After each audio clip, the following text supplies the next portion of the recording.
Good morning, a very blessed morning to you, honorable members on my right-hand side, our support team,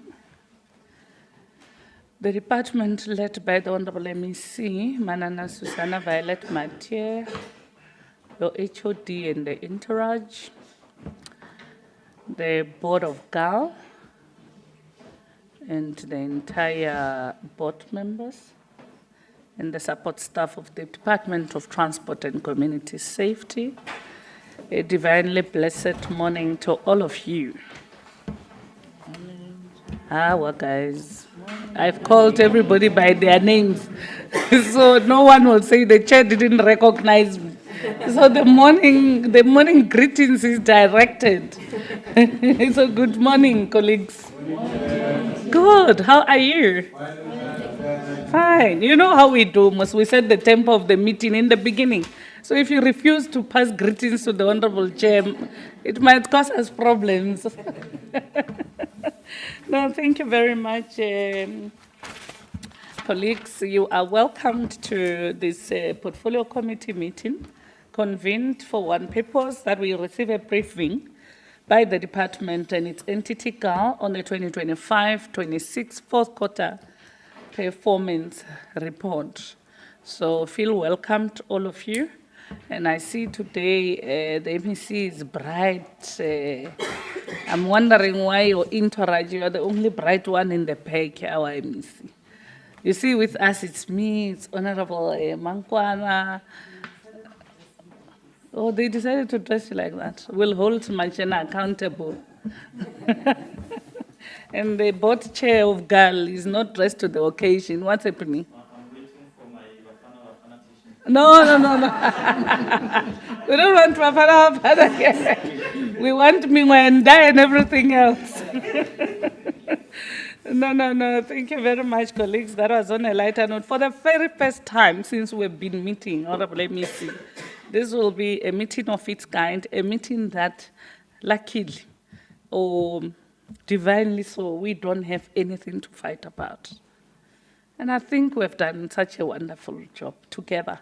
Yourselves as a department, the entity, and ourselves as a portfolio committee responsible for oversight.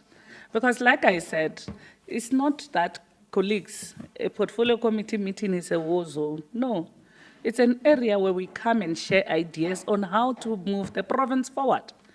And if all of us adhere to the responsibilities that we've been charged with, we're going to have a very beautiful province in terms of transport and community safety to preside over. So that's not saying I'm setting the tone and the tempo, but I'm saying as much as we're able to say, HOD Mashilu, this we cannot take, still the same way MEC we can say, you are doing a sterling work. Then we play a proper oversight, we listen to your plans, we play that oversight. So today it's one of its kind meeting, and it says we are moving on an upward trajectory, both yourselves and the entity. So colleagues, there's an agenda in front of us. I believe it might have been shared with yourselves. We have item number 1, opening and welcome, that was duly attended to by the chair. Attendance, introductions, confirmation of the agenda. Item number 5, briefing on 2025-26 fourth quarter performance report of the Department of Transport and Community Safety and that of the entity Gateway Airports Authority Limited, deliberations, discussion, and closure for the very first time. So, colleagues, may I have somebody moving for the adoption of our agenda? Honorable Moss. Thank you very much, Honorable Hell. Thank you very much, and we can then move to item number 3 on introductions. Honorable, on my right-hand side, the first seat, you can then take us through.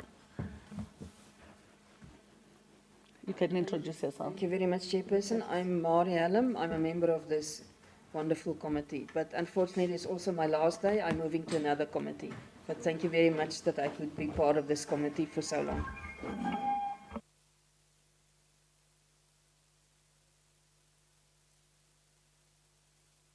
MEC and your entourage. You look bright and beautiful today. I'm Christina Mohale, a member of this portfolio committee. Thank you, Chair. To colleagues, all of you, I'm Dauran Nengu, the member of this portfolio committee. Thank you. Thanks, Chair. Good morning to everyone who's here, the MEC, the entourage. You look beautiful, Chair. You look beautiful, MEC. My name remains Bongani Nkonyan. Thanks. Morning, Honourable Chair, morning, Honourable MEC and your delegation. My name is Andre Moos and I'm also a member of this portfolio committee. Good morning. My name is Mapula Sokhota, Committee Coordinator.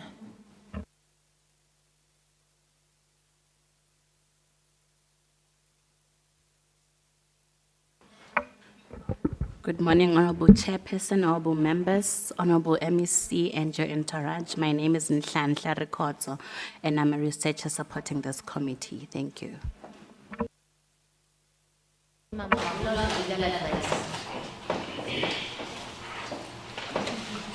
morning. My name is Zefina Sarafili. I'm the researcher in this committee.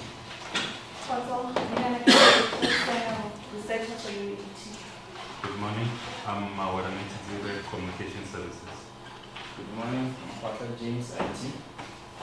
Good morning, my name is Susan Malunga, Study Group Coordinator. Good morning, my name is Mabuti Murubi, Assistant Committee Coordinator. All right, thank you very much, Honorable MEC meeting.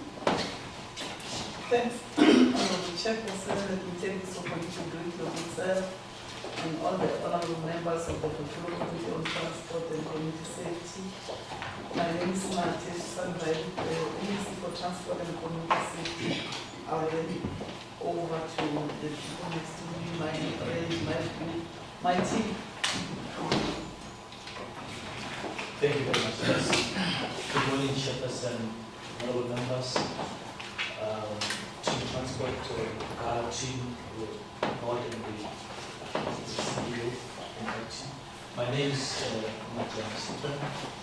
I am the HOD for the Department of Transport and Community Safety. Thank you very much. Thank you, MEC. Thank you, Chairperson. My name is Mavungum Sita. I am a leading team GAAL. I have got a standing in CEO who will introduce herself. Thank you.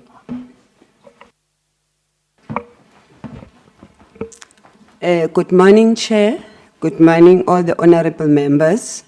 Good morning, the MEC, HOD, Chairperson of the Board of GAAL and the GAAL Board, my colleagues. My name is Nolita Klu, and I am acting CEO for today. Thank you, Chair.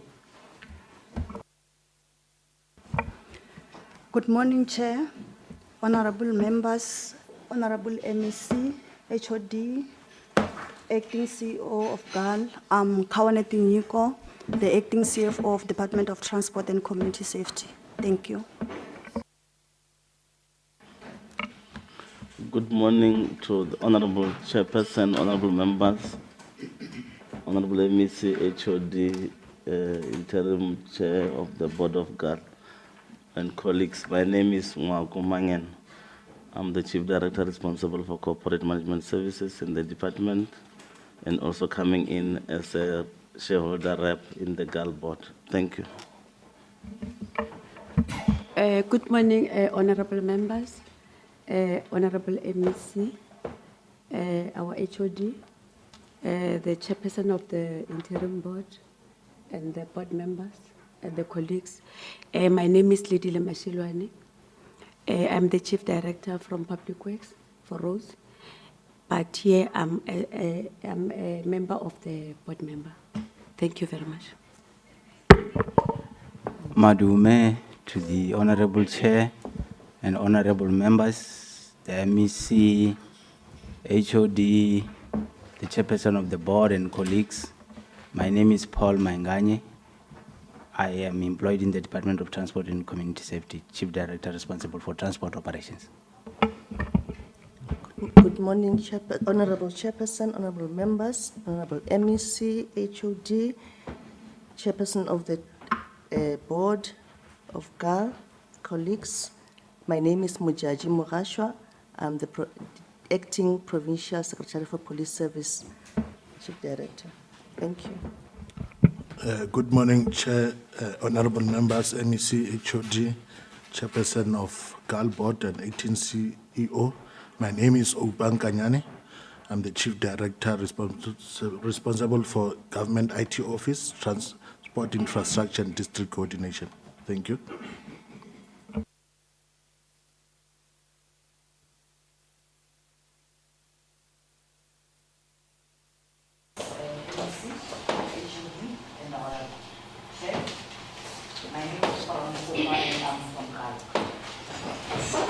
What do you do at GAAL, Ms. Ramaphosa? Sorry? What do you do? Oh, I'm the Just senior that manager you're of from commercial. GAAL. I'm the senior manager of commercial service at GAAL. Thank you. Good morning, Chairperson, honorable members, MEC, HOD, my interim board colleagues.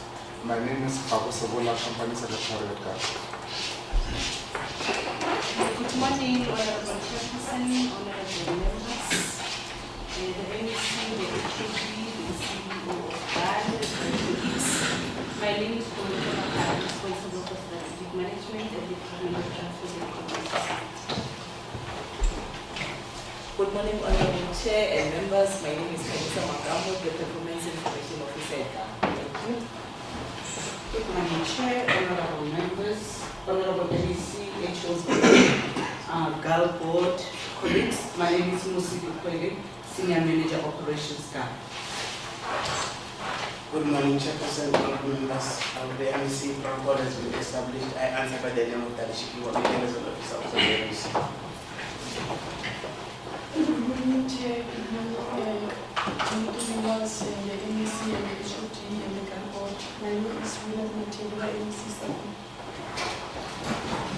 Abshin Chair, MEC, Nambara, colleagues, Vitora Mina Bomba Malayan, support staff, MEC.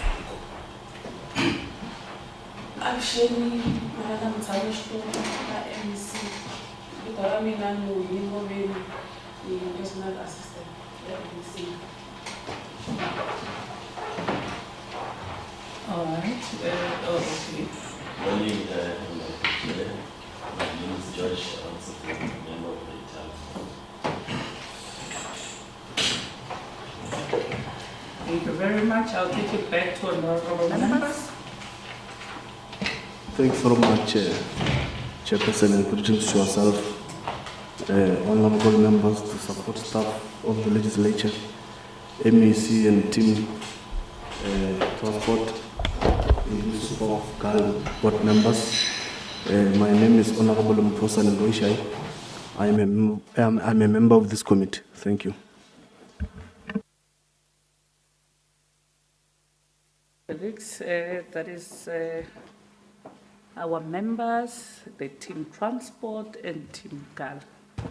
Thank you very much. We are now going to receive the briefing on the 2025-26 fourth quarter performance report. And maybe also MEC, we normally have our meetings in the mornings to analyze, to receive a report from the researcher. But what we have done as a committee, we are meeting a night before. So we can have ample time to really attend to issues that when we are in a meeting, you know, there will be things that fall inside the cracks or we lose them. Now, what we have done is we have that meeting prior to this one. So you should be comforted and take note that we adequately attend to your reports, not only for the department, also for GAAL. So there's nothing that we can let it miss. And in that note, HOD Mashilo, I'm saying you would understand the manner that we would need you to report to us. Don't cluster it with a lot of technocrat English that we understand. We need it to be precise, to say this is where we were, third quarter, taking an understanding that we have done the first, second, third quarter. We know what had happened. So the new areas, the challenges or issues that needs attention of the committee or issues that you would need to share with us before we bring it to yourselves as question. So I'm going to allow you that space. You take the 5.1, you speak to it adequately in detail. Once you are done, you take it to GAAL yourselves. Then once you are done, you bring it back to us. That's when we'll then go directly to deliberations and discussions. On that note, HOD Mashilu, you can take us through. Thank you very much, Chairperson, for the opportunity once again. While the presentation is loading, just the next page. Yes. Our presentation takes this form and shape, Chair, in that we will look into the departmental overview. We're looking at Q4 in terms of performance. There are areas of overachievement that we're going to reflect on. There are also areas of underachievement that we're going to look at in terms of our indicators. We'll then delve straight into our program performance, where we'll deal with all 4 programs, administration, transport operations, regulation, and provincial secretariat for police service. We will then, Chair, look into our expenditure versus the budget that was allocated at the time.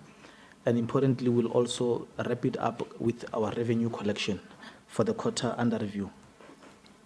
Now, in terms of the overview, the departmental overview for Q4, Chair, we had 36 planned quarterly indicators, with 33 of them achieved and 3 were not achieved.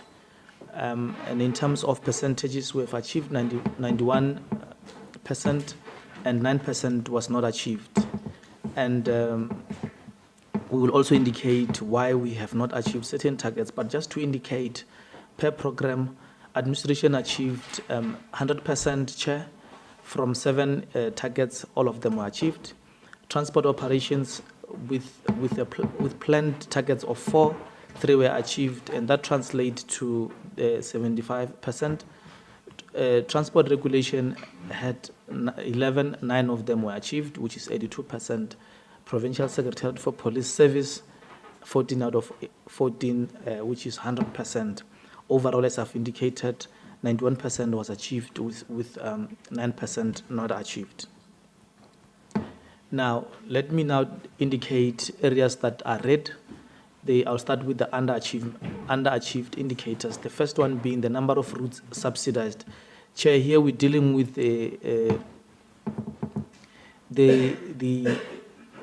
scheduled 16 of the negotiated subsidy contract makes a provision for a phase-in approach for the first 12 months. What we mean by this is, while we have allocated routes to operators, we have said to them, because they're starting their contracts, it's a phase-in approach. Those who do not have buses, for the first 12 months, they will then build into it, go procure more buses so that they're able to deal with the issue of the shortage of buses.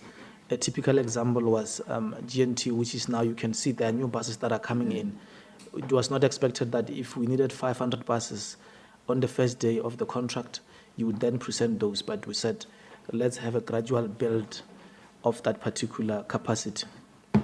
So the intervention on that, we continuously had stakeholder consultations, so that we then indicated that to them that they need to start to ramp up their operations by ensuring that more buses are available of importance in areas that they are not doing well. They would then subcontract where possible. The second one, road crash fatalities reduced. Chair, we did not achieve on this one in the quarter under review. In the main, the human behavior in the form of overspeeding and reckless driving. You remember that Q4 is between January and March, and that is the period where we really had a lot of accidents, and in there you throw in a bus accident that really throws us off in terms of our target. So when we did our analysis, the reason being that human behavior has been our challenge. Most of our accidents, when we analyze, it's head-on collisions, which really says to us, human behavior continues to really hamper us. And then we are continuously, as an intervention, enforcing the law and implementing road safety awareness campaigns. And on the latter one, that is actually where we are putting more of our budget, Chairperson, because we believe the law enforcement will continue to do, but we want to target motorists at the level of education, just to say they need to understand what it takes, what they need to do for them to arrive alive. So we're really putting more of our budget on these programs. The number of schools involved in road safety education, the underachievement also on this one was unforeseen due to human resource challenges in Sekhukhune district. But it is an issue that we are dealing with at the level of appointment of employees at that level, but also to align operational plan with the set quarterly targets. In terms of overachievement, we felt where we have overachieved, we really need to also flag percentage of women in SMS level represented in appointment. For the quarter under review, we have actually overachieved. A percentage of people with disabilities represented in appointment also, we did not have a challenge there. Amount of revenue collected, we had actually surpassed our target by that particular amount there. A number of procurement of goods and services to women-owned enterprises, also they were saying it is our intention as the department to empower women as per one of the categories that are there. As I proceed with overachieved indicators, the number of PRE hearings conducted, we had extra sittings in Sekhukhune just to ensure that we deal with some of the backlogs and some of the areas that we picked up. Number of pedestrian operations conducted, we conducted more operations in terms of operations, pedestrians, because if you look at our statistics, our data, when we analyze, we have a lot of pedestrians that would have perished on the roads. And the view is that, and I think this is one thing that is discussed heavily at the MINMEC, that if we can save the lives of pedestrians, our numbers are going to reduce drastically. That is why we had to deal with a lot of operations in that space. Number of road safety awareness interventions conducted, we've done more than enough also just to close the gap of the first quarter. Now, I'm going to go straight into programs, and I'll be quick, Chairperson. The administration program, the first output indicator, which was the number of skills development programs implemented, we had a fourth quarter target of 3, and we have achieved 6. And we're saying additional programs emanated from priority given to the college new intake of trainees and outstanding programs from previous quarters. On the number of women in SMS represented in appointment, we had targeted 50% under the quarter, and 71% was actually achieved, and this is what I've been indicating there. Number of people with disabilities represented in appointment, the quarter were targeted 2%, but we have achieved 7.1%, and this is where we're saying we're chasing an annual target where annually we need to reach 2%, and then we've had a plan that would target people with disabilities. Still under administration, amount of revenue collected from a plan target of 243.3 million, Chair, we've collected 301.5 million, and this shows an overachievement, as I've indicated. It is because of uncaptured receipts that of 53 million reported in the third quarter, and the settlement of outstanding debt by the municipality. Percentage of valid suppliers invoices paid within 30 days were 100% from the target of 100%. Every other supplier that submits an invoice, we pay them within 30 days. We do not falter on this one. percentage of procurement of goods and services to women-owned enterprises. We're targeted 40%, and we've achieved 45.47%. On the number of ICT initiatives implemented, we have achieved 1 from a planned target of 1 in the quarter. As I go to transport operations, on the number of routes subsidized as an indicator, we had planned 791, and 712 were actually achieved with a variance there in terms of our METs, and then it's because of a phasing approach that I've actually indicated. On the number of PRE hearings conducted, from a targeted 30, we've gone over by 2, and it was because we wanted to deal with the national system in terms of tests in Sekhukhune and Mopane. Number of subsidized trips monitored, from 16,384, we've actually achieved as such without challenges. Number of integrated transport plans completed. In Q4, we had planned to complete 2 ITPs, and 2 were actually achieved. These are documents, Chair, that we develop for the municipalities. We had taken a decision as the department that the municipality is a planning authority, but they do not have the capacity to have these documents, and they need these documents to be able to decide on the demand versus supply of permits. When permits are requested or are applied for, the planning authority needs to be able to guide whether a route needs more permits or a route is already oversaturated. If they don't have this, we realized we're not moving, so we're actually helping them to deal with that. So from a target of 2, we've actually achieved 2. If I go to transport regulation, Chair, road crash fatalities reduced. We had planned to reduce by 5%, but instead, the achievement is minus 17.1%. And if you look at it, it's simply because we had not done well because of human behavior, as I've been talking. Number of compliance inspection conducted. This one is not a problem. From 150, we achieved 150. The number of speed operations conducted, from a target of 6,138, 5,980, we have achieved 6,138 with an overachievement of 158. And now from number of vehicles weight, Chair, the planned target was 234,000, and this is the achievement. I need to spend some time here and just explain, Chair. This is one target that the annual target is 721,500. But the Q4, the number was quite low, because when we did our calculations from Q1 to the last quarter, we realized that Q4 was under targeted.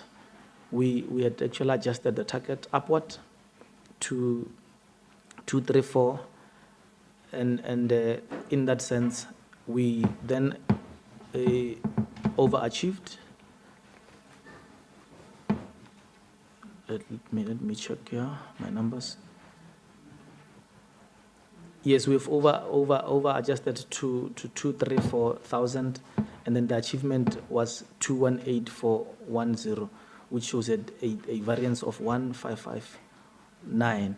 So the initial APP that we had submitted, Chair, and I think this is what we wrote the letter on, just to indicate that we had adjusted our quarterly target, but the annual target remains the same. We had adjusted only fourth quarter. But the reason for variance is less vehicles were weighed due to improved compliance by transport operators. A total of 456,044 vehicles were screened for loads management, 218 vehicles were directed for weighing, and only 3692 were charged for overloading. If you look at it, we do a lot of awareness just in terms of compliance issues. Then when we weigh vehicles, we then scan them first. We'll scan a lot of them, but we don't weigh a lot. Only those that show signs that they should be weighed are the ones that we weigh. That is why you see it's more like we're doing conflicting tasks. We educate motorists not to overload, and this now gives us less numbers in terms of vehicles weight because we scan them for possible weighing, and then we're able to have less vehicles that are weighed. The second one, number of drunken driving operations conducted, also this one, the annual target still is the same, but the quarterly target was adjusted up to 1440, and we've achieved 1446. We've had an overachievement of 6, and then we've done more operations just to ensure that we reduce fatalities. This is the period where normally you'd see at night, especially around holidays, long weekends, where we would then also team up with national just to target areas where there are celebrations to do a lot of drunk driving operations, just to ensure that we reduce fatalities. Also, this target was adjusted up. Number of vehicles stopped and checked. The annual target remained being 2,997,000. The quarterly target was also adjusted up to 972, and then we have actually not achieved the target because less vehicles were stopped and checked due to the disaster caused by heavy rainfalls, which affected 3 districts. During the disaster period, obviously many other roads were closed, and we had redirected our traffic teams to join the disaster teams that were put together by Coxstar, where they would then for 24/7 manage certain roads just to make sure that motorists do not fall into or drive into roads that had a lot of water with bridges damaged. So we had actually ramped up our overtime at that level, especially Mopani and Vembe. On the number of pedestrian operations conducted, from an annual target of 1665, we had also adjusted the target to 540. Still, we achieved 561 with an overachievement of 21. And we're saying more operations were conducted on pedestrian safety management. To reduce the fatalities. And this was an issue that all the province we had agreed that taking away pedestrian fatalities, we should be able to do well, and we should be able to save them. Now, still in transport regulation, the adjusted targets were only 4, as I indicated. Output indicator number 8, number of formal trainings implemented. We've achieved them without a challenge. Without a challenge, the number is 9 there. Number of informal trainings implemented, 60 were targeted and were also achieved. Number of road safety awareness interventions conducted from a quarterly target of 1615. We have overachieved by 72, so that we've ramped up this operation just to close the gap from the shortfall of the first quarter. On the number of schools involved in road safety education, we had actually also from targeted 571 schools, we went to 545 and underachieved by 26. Then it was said that Sekhukhune did not really do well because of the shortage of personnel in the quarter. From the Provincial Secretary for Police Service, which is our last program chair, the first output indicator, number of provincial evaluations conducted on SAPS programs. We don't have anything for the quarter under review because we only have an annual target there. Number of joint evaluations, evaluation projects implemented. We had targeted 1 in Q4, which was achieved. Number of reports compiled on police stations monitored based on the NMT. 1 target was actually penciled in, and it was achieved. On the number of reports compiled on the implementation of the compliance to the Domestic Violence Act by SAPS, 1 target was actually put in, and it was actually achieved without challenges. On the number of monitoring reports compiled on the implementation of IPID recommendations by SAPS per year, also 1 target which was achieved. on the number of reports compiled on the management of service delivery complaints received against this, the SAPS, one target was planned and it was achieved. Number of court watch reports compiled, one target was planned and it was achieved. On the number of research reports on policing and safety, we had one target planned and it was achieved without challenges. On the number of community police forums assessed on functionality, in Q4, a planned target was 24 and it was achieved without challenges. On the number of CPFs assessed on functionality, also 6 out of 6 without challenges. Number of capacity building sessions for the CPFs and the CSFs conducted. These are our community forums. One session was planned and it was achieved. On the number of social crime prevention programs implemented per year, in Q4 we had planned one and we achieved it. On the number of community mobilization awareness campaigns conducted, in the quarter under review, from an annual target of 100, we had planned 25 and it was achieved without challenges. And the number of schools involved in community safety education programs, from an annual target of 100, we had targeted 25 in Q4 and it was achieved without problems. Chair, in terms of the programs, that was the last one. I'm going to our expenditure against the budget that we normally would then have. If I start with administration, as at the 31st of March 2026, the program spent 105% against the final appropriation of 654.7 million. And then we had actually implemented the shifting of funds internally just to make sure that we then balance the whole thing. Transport operations spent 98.5% from a budget of 1.159 billion. And then now the third program number 3, they have actually spent 99.1 from an allocated budget of 975.7 million. And Provincial Secretariat for Police Service spent 95.8% from a budget of 64.5 million. And if you look at it overall, this is what I've been trying to explain. I may not be able to repeat. The slide is just showing economic classification in terms of the compensation of employees, goods and services, capital payments and transfers and subsidies in that regard.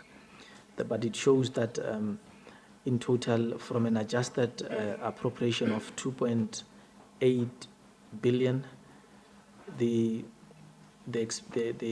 actual expenditure shows that it's 2.828, and then we were under by just 25.4. So that is actually the summary. Now, if I may just quickly indicate what I've been saying there, that we've actually overall spent 99.1% of our final appropriation of 2.854 billion. And the summary is just the repetition there in terms of the percentages on our economic classification. It shows that compensation of employees spent 99.9, goods and services 99.8, transfers and subsidies also spent 99.1, which then includes GAAL. Payments of capital assets 89.8. This one would then be a little bit lower because you then understand that's where infrastructure projects are, and the implementing agency there is our sister department.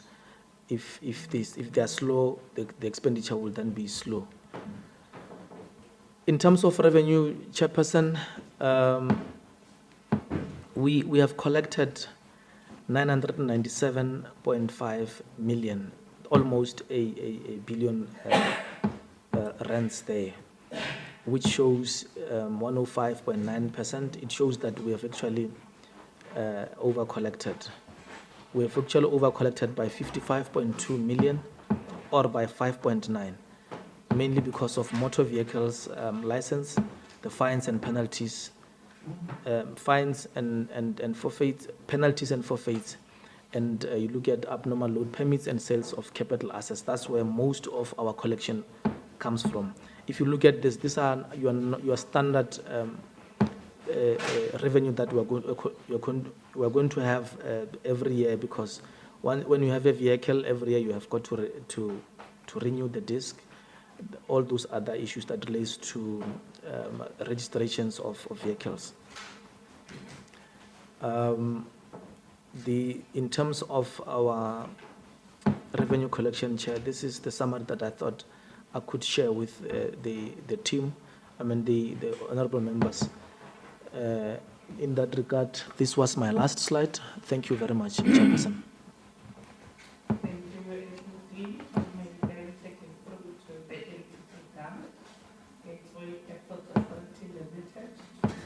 Chair, I was about to ask, or in the board, it's only yourself and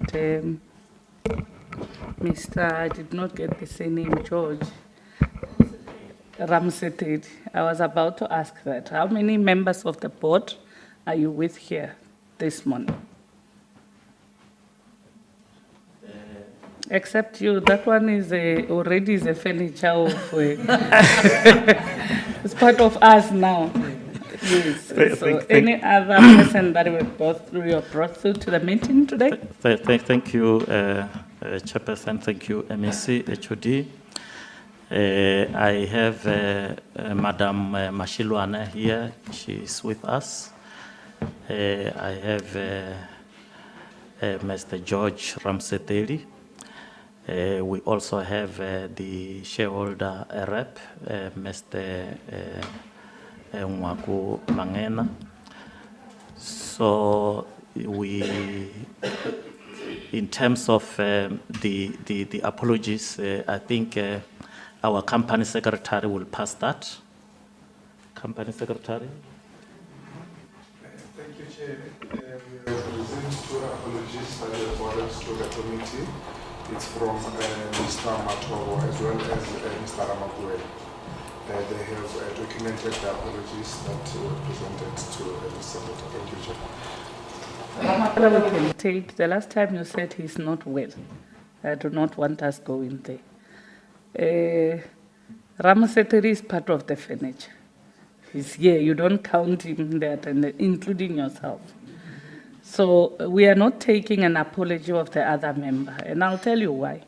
An interim board's role is to make sure that things are done and done adequately, properly, concise, and on time.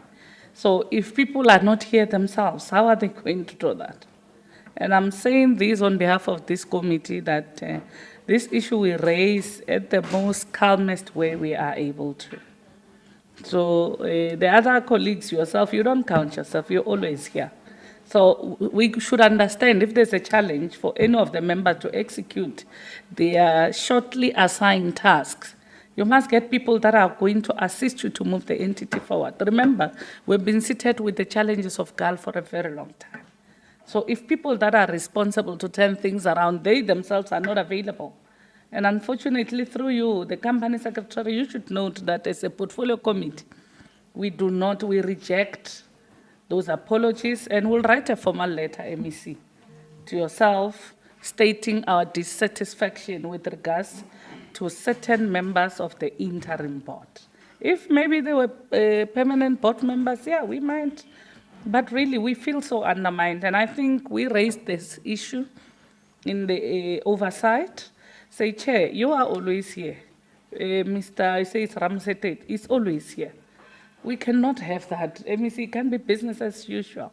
And then it says to us, members are unable to execute the mandate of critically turning things around at the entity. Unfortunately, we do not.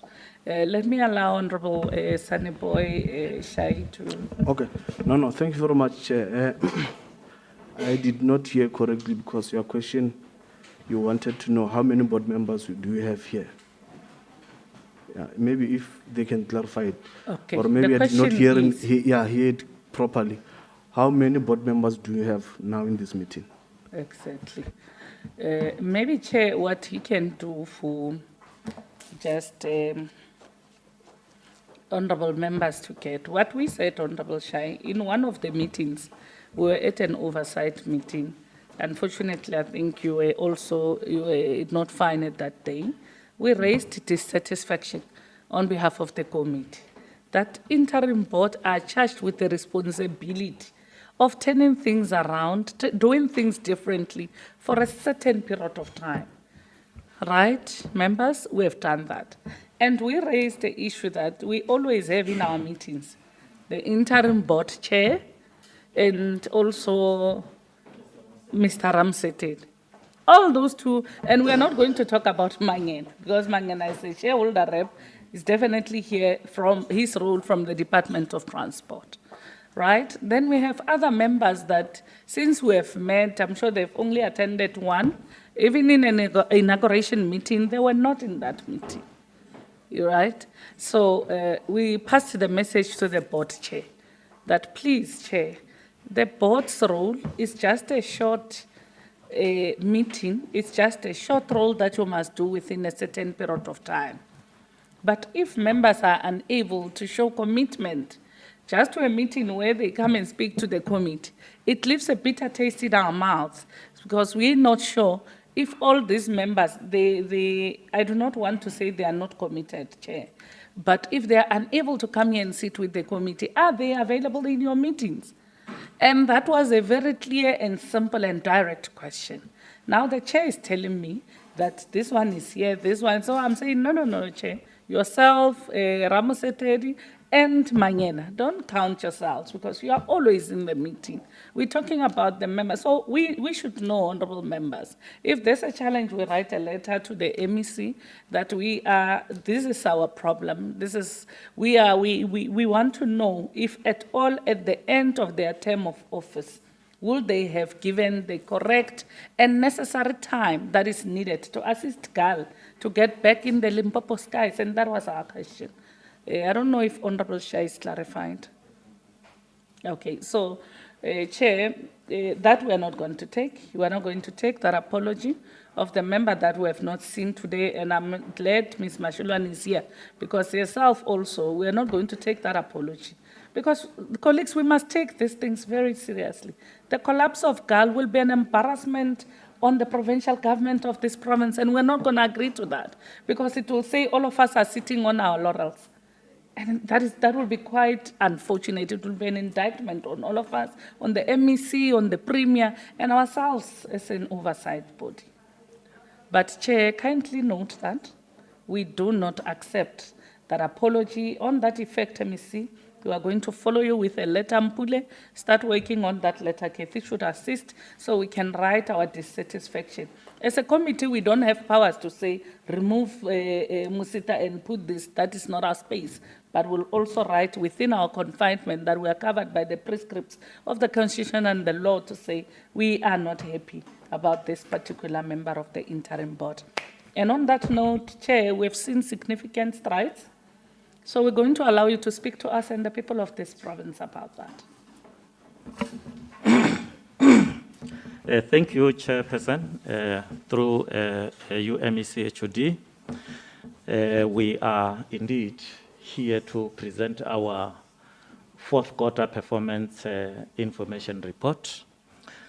Chair, just before we do so, we want to indicate that as we made a promise in the previous portfolio committee meeting, that we were finalizing a draft turnaround strategy.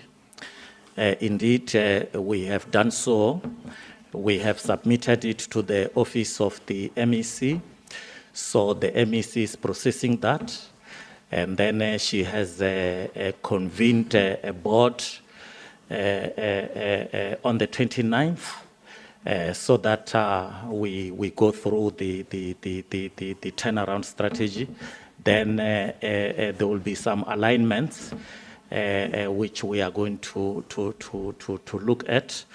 So the turnaround strategy, CEO, MEC, chairperson, and members of the legislature is informed by a deep analysis of the GAAL environment. We have yet to meet with the staff members. The meeting is scheduled for next week. So it is that draft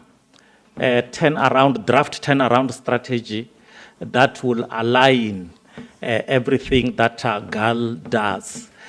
As we are going to present our fourth quarter report here, you might be able to see that we are unable to break through to 60%. We are still hovering at 50-something achievement for the quarter. To be precise, we are at 58% cumulatively, looking at the three programs, that is administration, commercial, and operations. So once the turnaround strategy is given a go-ahead from the office of the MEC, then we think that it is going to be able to level the playing field, because it also deals with the issues of internal controls, which is something that we have detected. So I think, having said that, I was trying to provide a space for locating our submission through our stand-in CEO, Madam Klu. Thank you.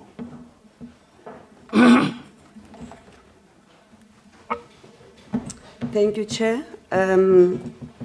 I'm presenting the quarter four performance for the entity GAAL.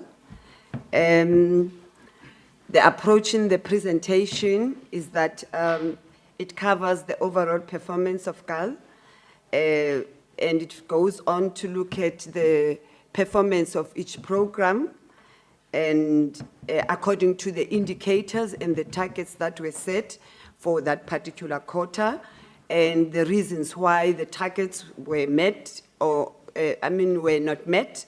That is the variance between the target and the actual performance. And further on, it goes to look at the budget versus the expenditure for the quarter in question. There are three programs in terms of GAAL's performance. It's administration, commercial services, and operations. Under administration, located in there is the support departments of finance and HR. In the number of indicators for the fourth quarter that were set for under administration, there were 4 indicators. And out of those 4 indicators, only 2 were achieved. And outstanding that were not achieved were the 2. In the program commercial services, for the quarter 4, there were 6 indicators, and 50% of that were achieved. 3 were achieved and 3 were not achieved. For operations, the core business of the entity, we had 4 indicators, and 3 were actually achieved and 1 not achieved. So in total, the indicators that GAAL had for quarter 4 were 14 indicators, and only 18 were achieved and 8 were not achieved. That then put us at an overall achievement of 57%, as against the 100% that would have been a sterling achievement. The next slide then, we now start to look at each program as to how the program specifically performed and what was not achieved. Out of the four, in administration, out of the four indicators that were set, already mentioned, two of the targets were not achieved and 2 targets were achieved, putting us at 50% achievement and 50% non-achievement. And the analysis undertaken then indicates that GAAL failed to achieve the following indicators. The indicators that were not achieved is the amount of revenue collected. In this regard, in administration, the responsibility in administration is to ensure that whatever revenue that has been generated from commercial services, that revenue is then collected, and then we get a report in terms of what revenue has been generated and revenue has been collected. So in this indicator under administration, the revenue collected was not what was targeted.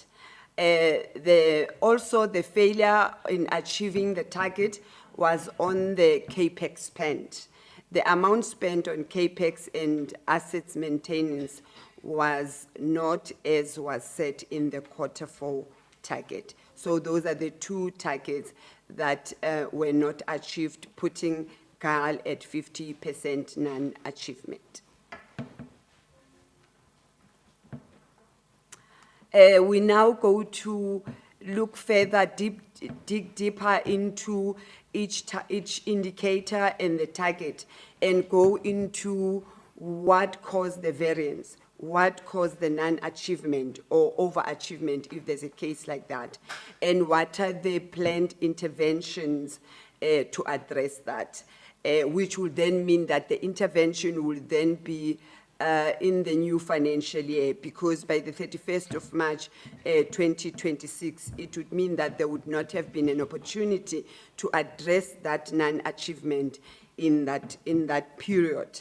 Then it would mean a refocus in the new financial year to make sure that which is not achieved is addressed. So the amount of revenue collected, which has been a cumulative target, was 24.05 million. And in Q4, what was achieved was the 359 million, giving us a variance of 6,736. And the variance, the explanation that is granted for not having achieved in Q4 what was targeted is that a significant portion of the generated revenue remained uncollected for 12 months.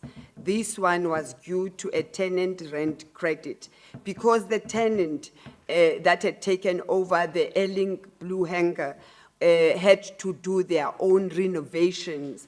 It then meant that they were given a rent credit, after which that period had expired.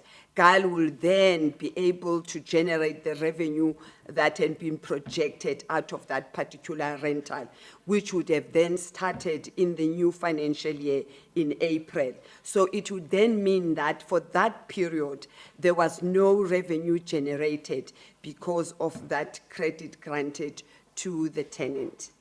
Furthermore, projects that were earmarked for the Q4 to generate revenue, and these were the new revenue generating streams, were not implemented as per the projected dates. Then it would have an impact on the revenue that needed to be generated. And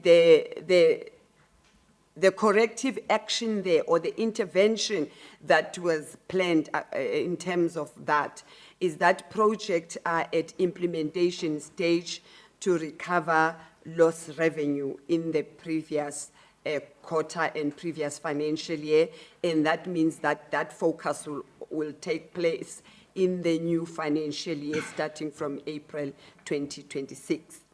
The second indicator was the amount spent on capex and asset maintenance, which the target in Q4 was 97,807 million, and we were able to spend on capex 42,924 million, and that then gave us a variance of 54,973 million not spent.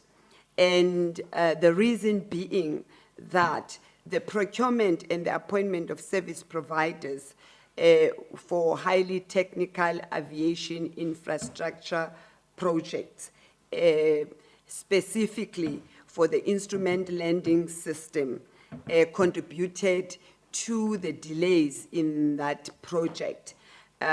Because it was realized that with the current capabilities and capacities within GAAL, we do not have those capabilities when it comes to highly technical aviation infrastructure projects. So they had to be sourced from outside so that they would provide the necessary guidance in that regard. And that also caused the delays in the ILS project to take off. These variances are primarily, as I've said, attributed to technical complexities that specifically were experienced during the bid specification stage, and therefore technical expertise needed to be sourced to assist in drawing relevant and specific technical requirements in that regard. As a way of going forward, then, the entity is exploring, in terms of the intervention, the entity is exploring options to strengthen capacity in terms of the technical and engineering skills that will assist in this regard.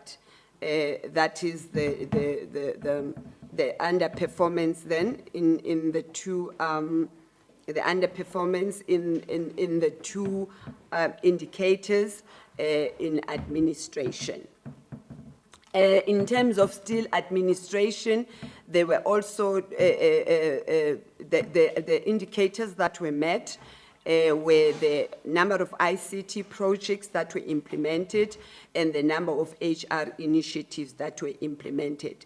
Those were the two successfully implemented initiatives in Q4.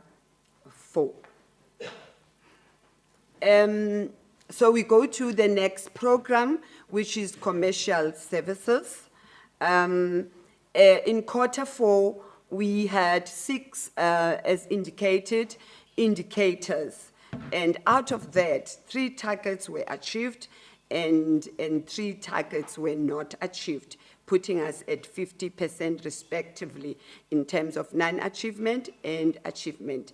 And the analysis undertaken indicates the following, that the following indicators were not achieved.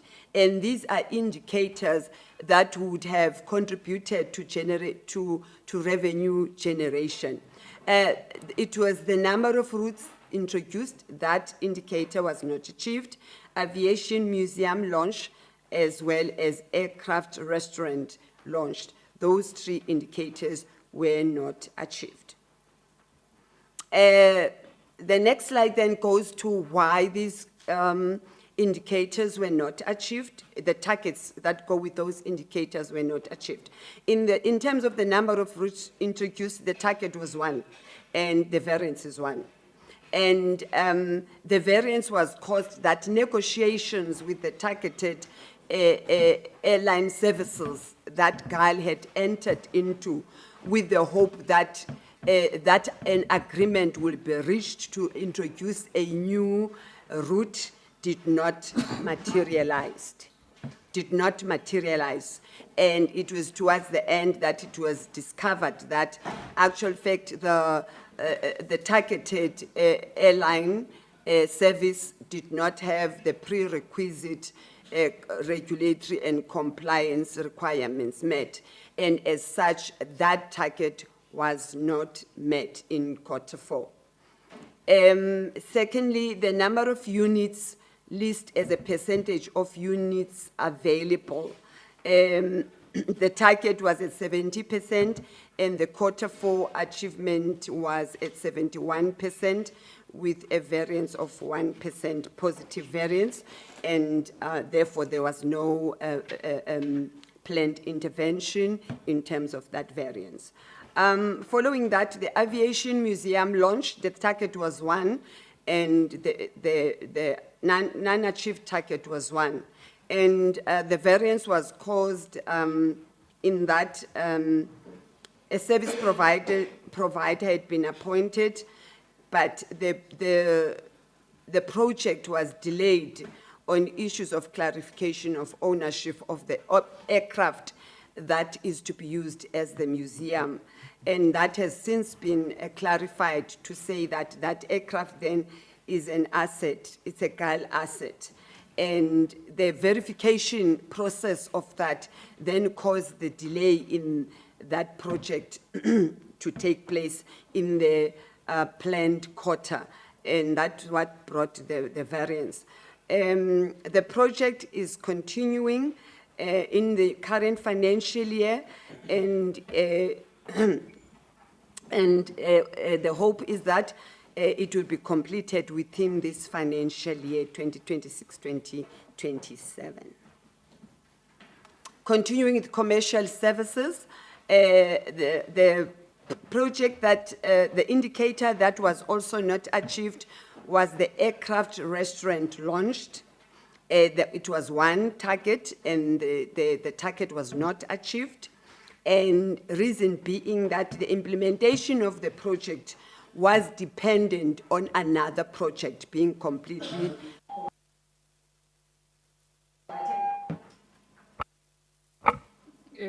Apologies, MEC, HOD and Chair. You remember our meetings are live, right? We are on the 3rd or 4th slide with catastrophic level of unachieved targets. Well, you might have reasons, but it's going to look very bad. It will be an indictment on you as the MEC and yourself as the Chair.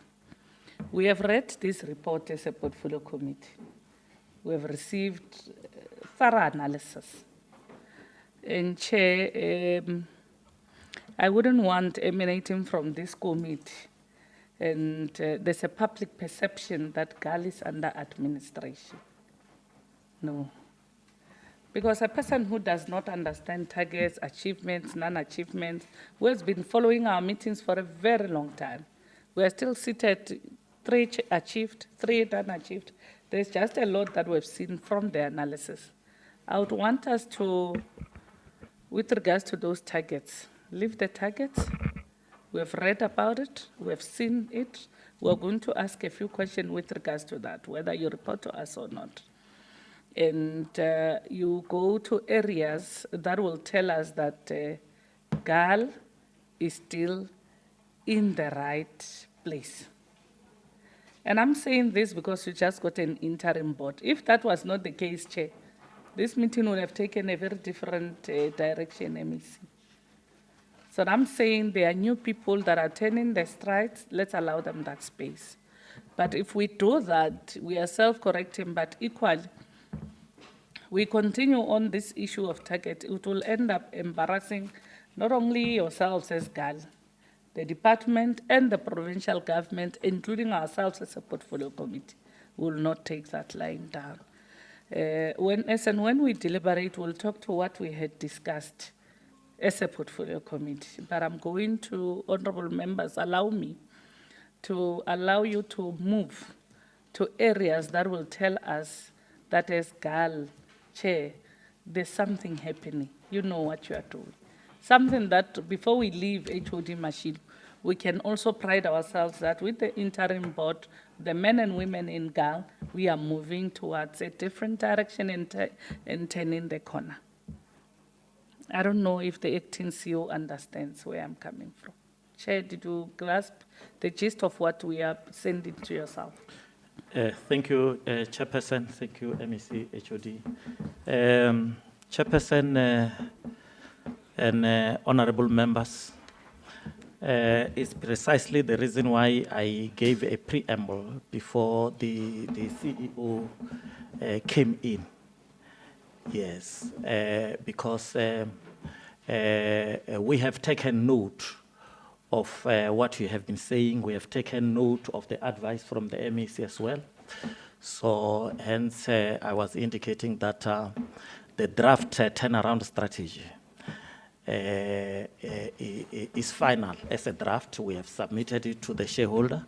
So on the 29th, we are going to have, as the board, we are going to have a meeting with the MEC because it gives the whole picture of the environment of GAAL.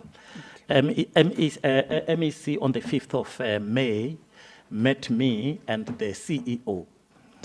And she indicated her dissatisfaction about the performance of the entity. She requested the board to do a deep analysis of the whole entity, which we have done.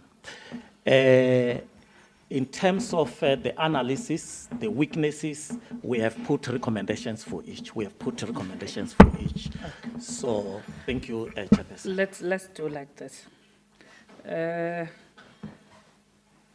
Let's cap that report. We'll wait for the analysis of the 29th, because this that we are doing, it will just be an athletic jargons of ideas that's not going to assist. It will end up making us to fight bitterly, because we're not going to sit chair anyway. Let me not go far, because we have addressed what we really are not happy about, and also the strides that you are putting in place. So this report, we are going to stop it here and allow the 29th of May process to run. But we are going to engage and deliberate on those reports. So when we conclude the process with the MEC, you would have the view of what the portfolio committee is sending to you. But now I would like to take it back, MEC. It's 10:34. We take 10 minutes comfort break. We come back here at exactly 15 minutes before 11, and then we go directly to item number 6, deliberations and discussions. Thank you very much. We can take a break.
Where's our agenda, Mpula?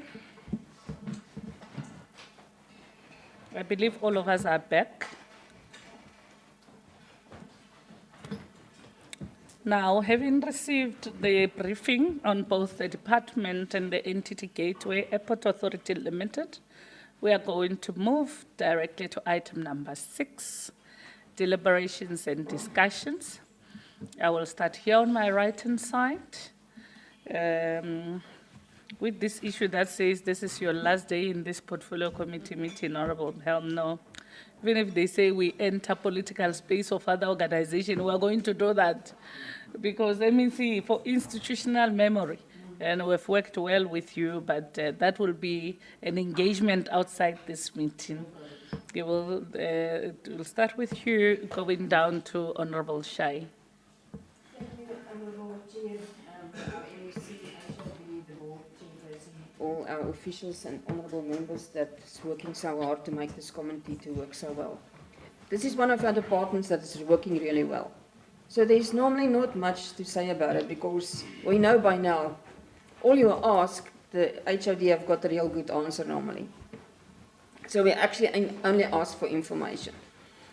I would like us to look at the routes again, the bus routes. I think it's important that we get a list because we receive complaints from community members and then I don't know, then I can't give them an answer. So can we have a list of all the routes and then was there ever and how was research done when decided on a route, especially on times? And then my second question on the fatalities.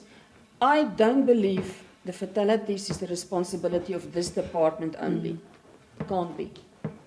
Because we have no control over the quality of the roads.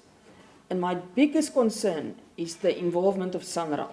Although we are very grateful for what they do, and they are doing a good job, but we must find a way to get the chairperson of the, or the CEO, or what they call the manager of the northern region of SANRAL here. Because if I look at the fatalities, a lot of the fatalities is on SANRAL roads, not provincial roads. And I think we can do something if we talk together, but now they're never here, so we can't talk to them. And then on the revenue collected, you are doing very well, so maybe we must give a little bit of discount to the taxpayers.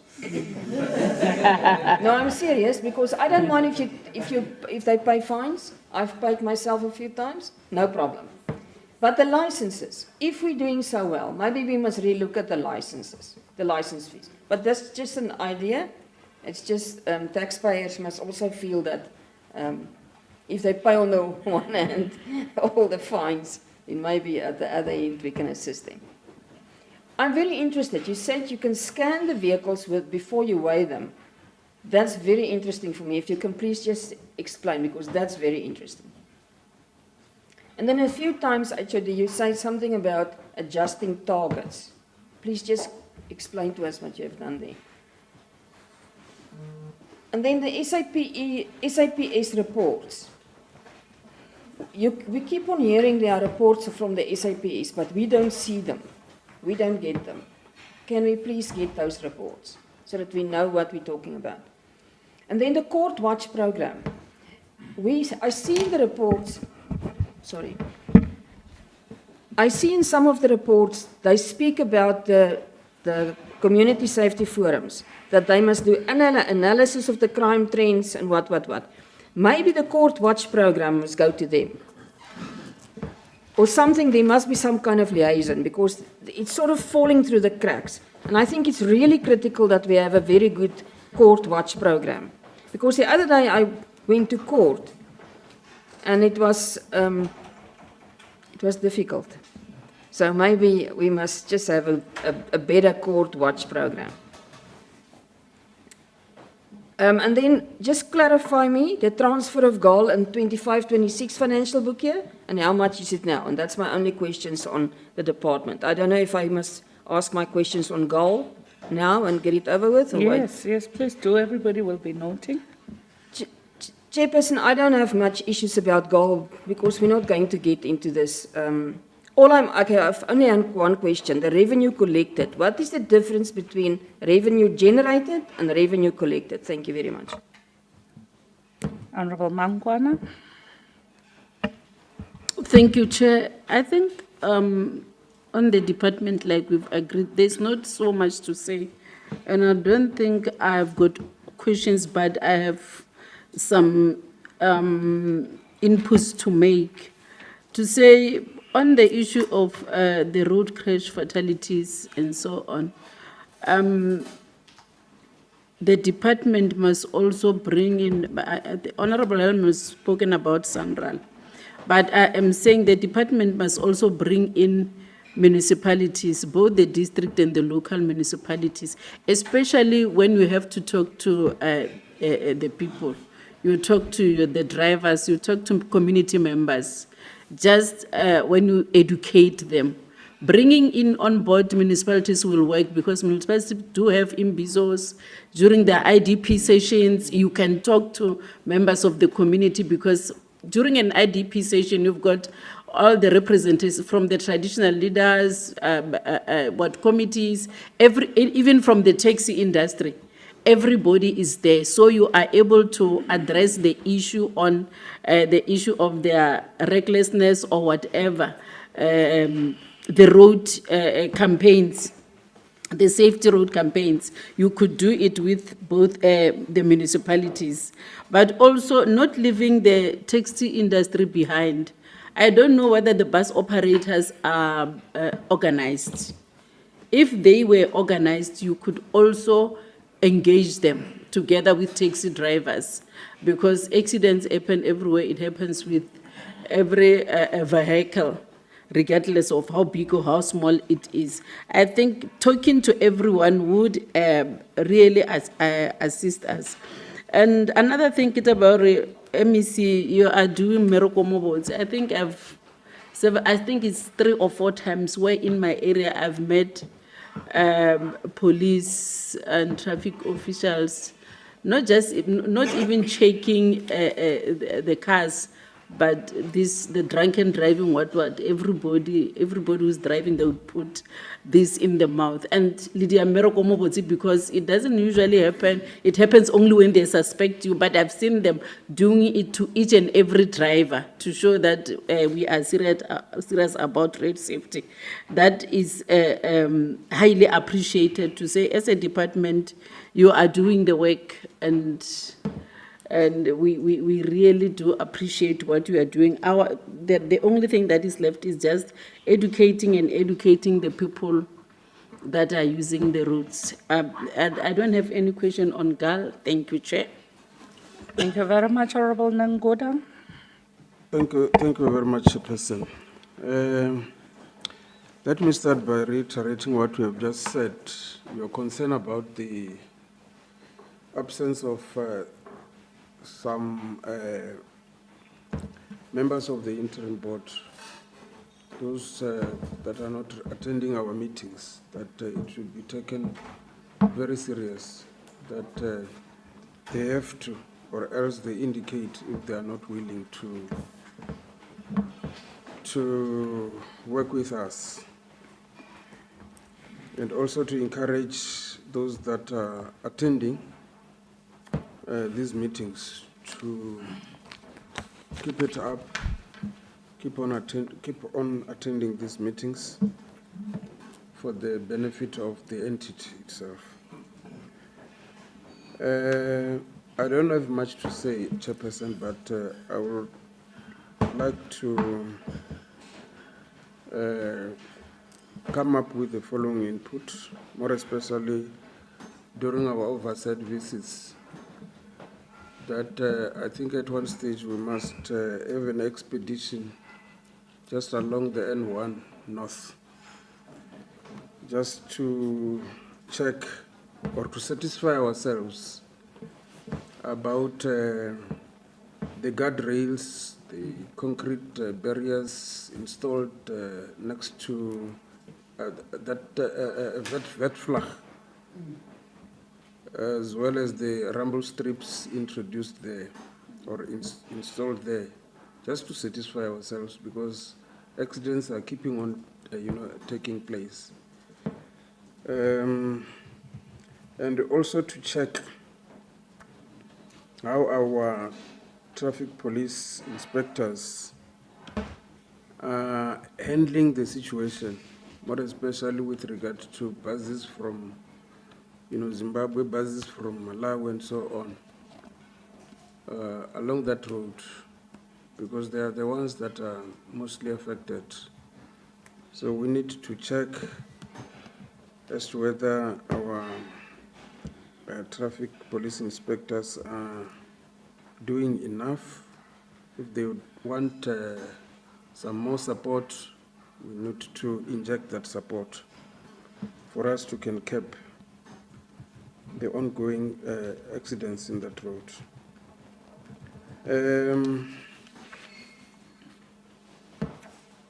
Maybe, Chairperson, just as a follow-up to a question that I posed in our previous meeting regarding the Masisi taxi rank, it was not responded to, because seemingly that taxi rank is just a,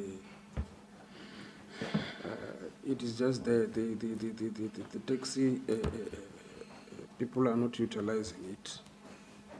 Maybe today one can be responded to. I think I'm done, Chairperson. Thank you. Thank you very much, Honorable Bongani Abednego Nkonyana. You're covered. Thank you very much, Honorable Moss. Thank you, Chair. I'm also mostly covered by my previous colleagues. Just some questions raised. Also, I want to just add by Honorable Hallam to give credit where credit is due with the revenue collection. Thank you very much for that, exceeding the targets. But the fatalities that we did speak about, the fatalities increased. If maybe the department can break it down district by district, and if they can maybe show us measurable interventions that was placed there for accountability, in the form of maybe more speed enforcement cameras or maybe more dangerous boards, by just saying it is speeding or reckless driving. What has been done? Was it yellow light motorists with roadworthy vehicles, or was it reduced traffic enforcement that contributed to that? And then also by the subsidized routes, the department did underspend 25 million rand.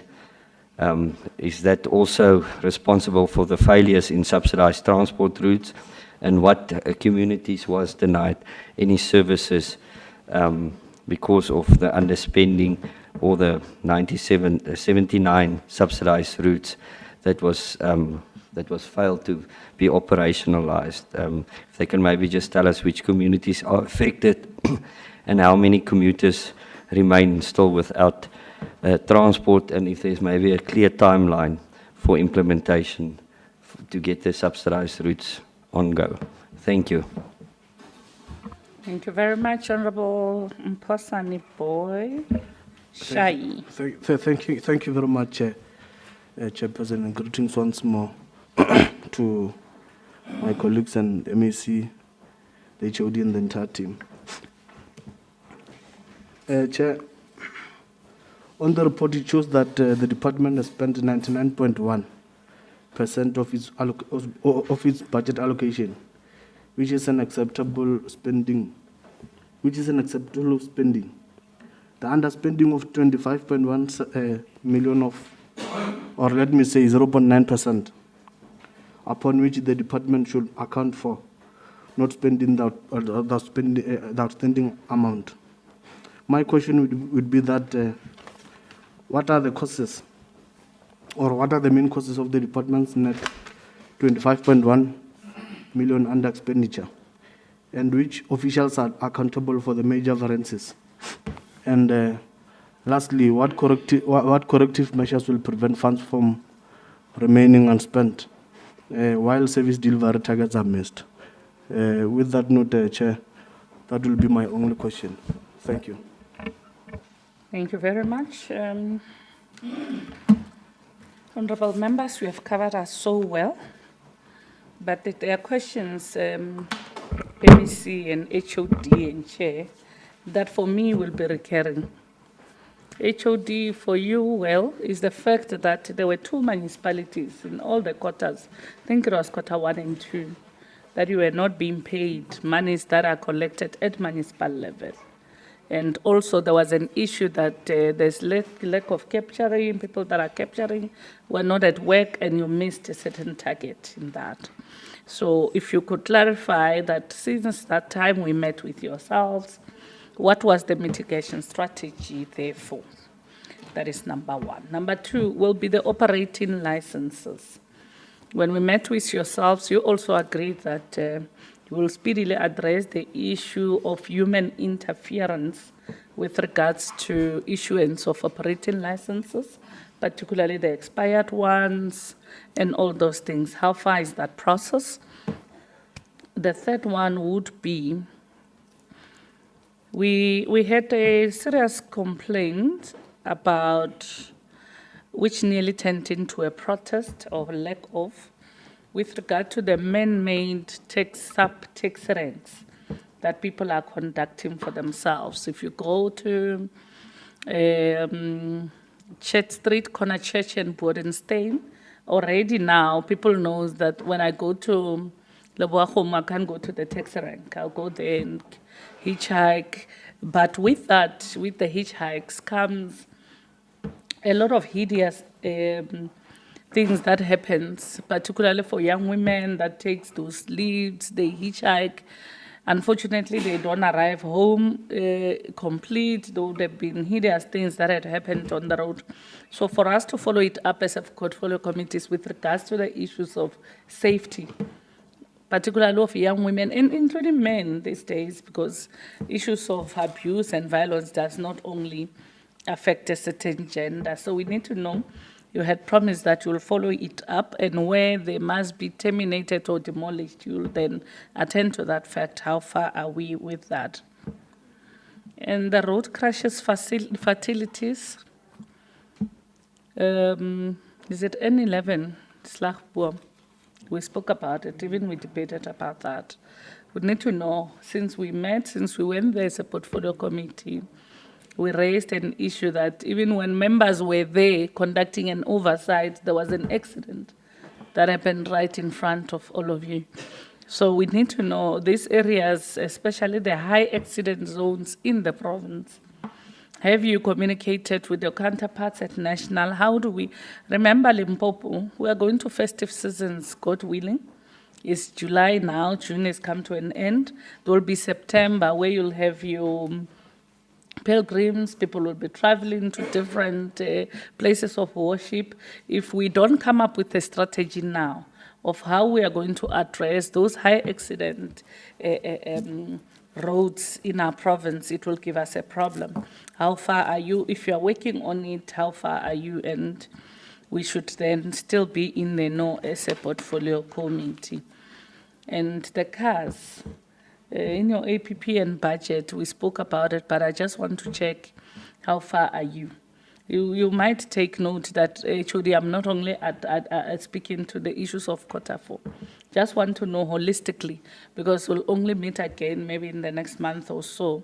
But I think it will be worth noting that we understand those things as and when they happen. So how far are you? The Kolechama traffic colleagues, it's a mess. How do they uphold law enforcement on the road while themselves are not using cars that are roadworthy? What is the plan? If there is a plan, how far is that?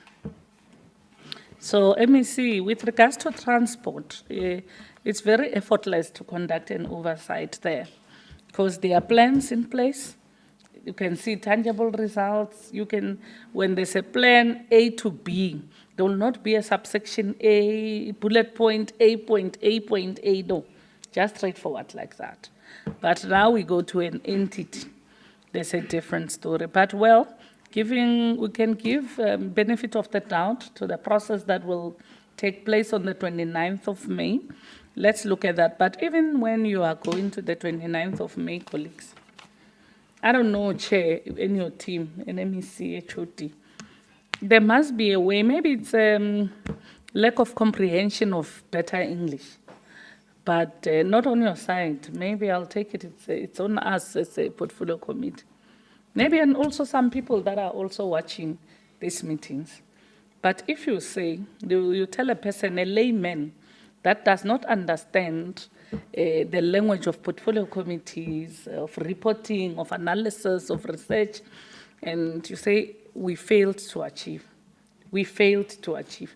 That person already has made their own determination and conclusion that, but really, here the school is out. So we must find a way that even if a target is not achieved, which is not what we want, Chair. And in one meeting, we spoke to the colleagues at GAAL, the MEC was here. They said, as a portfolio committee, ours is an oversight.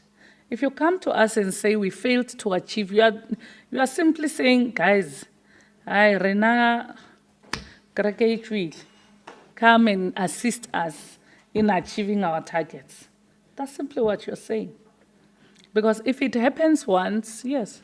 Twice, it's a problem, but thrice, but once, twice beaten, once shy, whatever the case might be.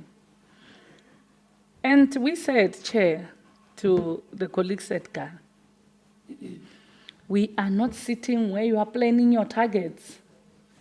It's not possible. We are not part of that. Ours is to play an adequate oversight. And how do we do that, Chair?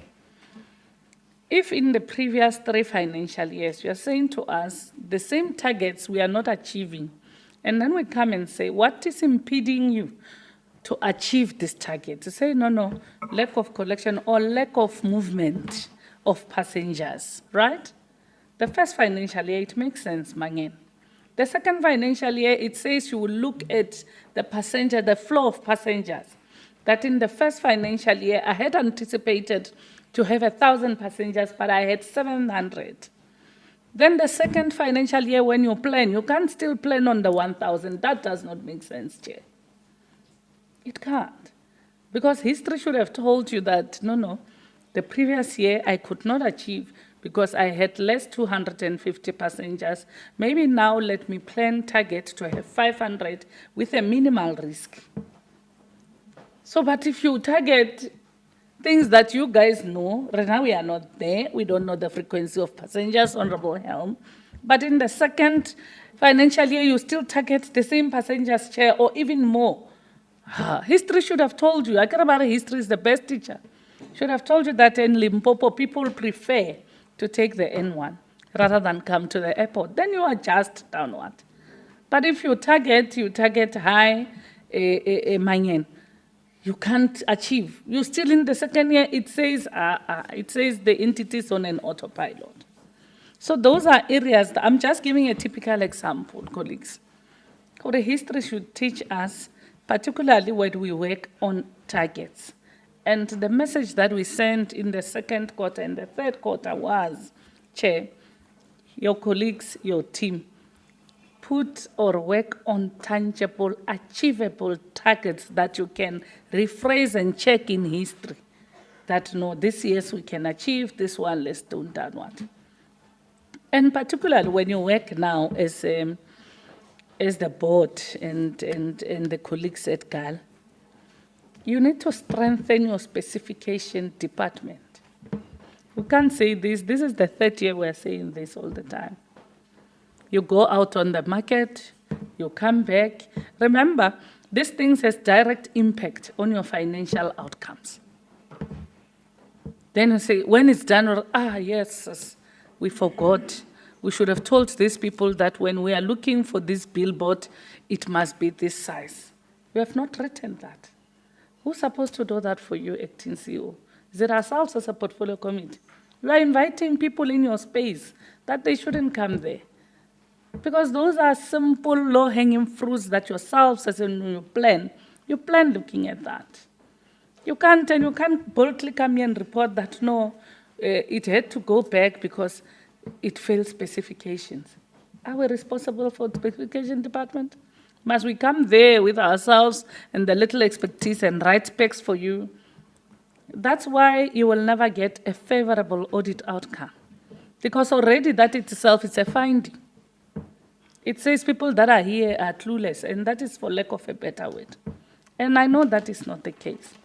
But colleagues, we must show our commitment and dedication of really getting this entity out of the woods. And these are two areas that I'm just highlighting, MEC, that are very just low hanging fruits. But with the way that you are reporting, Chair, the way that your people are writing these reports, you are inviting wrong people into your space. And believe you me, those people will come at that space that you are inviting them at. We cannot fail, colleagues, and even fail. No one is forcing. This one of, I'll talk about this ones of the billboards and other things that, not even billboards, CAPEX projects. Our guys can say, no, we did not appoint because the spec was wrong. Whose responsibility is it to spec correctly? You are saying, you are throwing a white flag that, guys, please come and assist. And it's not nice, acting CEO, when you start inviting people in your space. They will come and change and turn the corner. Then what will it say? It will have made an indictment on all of you that we're supposed to do simple things. You failed. I don't know if it's petty squabbles. I don't know if you can report to each other. I don't know if we're saying, no, I'm not going to work. Tsaparamokgopa must fail. Or when they come, they'll not come to me, they'll come to the company secretary. It does not work like that. You are a team. And as a portfolio committee, if we are to write reports, we're not going to speak about the CEO, CFO alone. We're going to talk about all of you. Because it says all of you seated were unable to say, guys, this direction that we're taking is quite wrong. It's not correct. So I'm going to really stop here. And the area, let's keep the airport clean. Chairperson, those things are very low hanging fruit. Because that one, I don't know if you don't have people that are doing maintenance, cleanliness. It's next to godliness. How do I come and fly at GAAL knowing that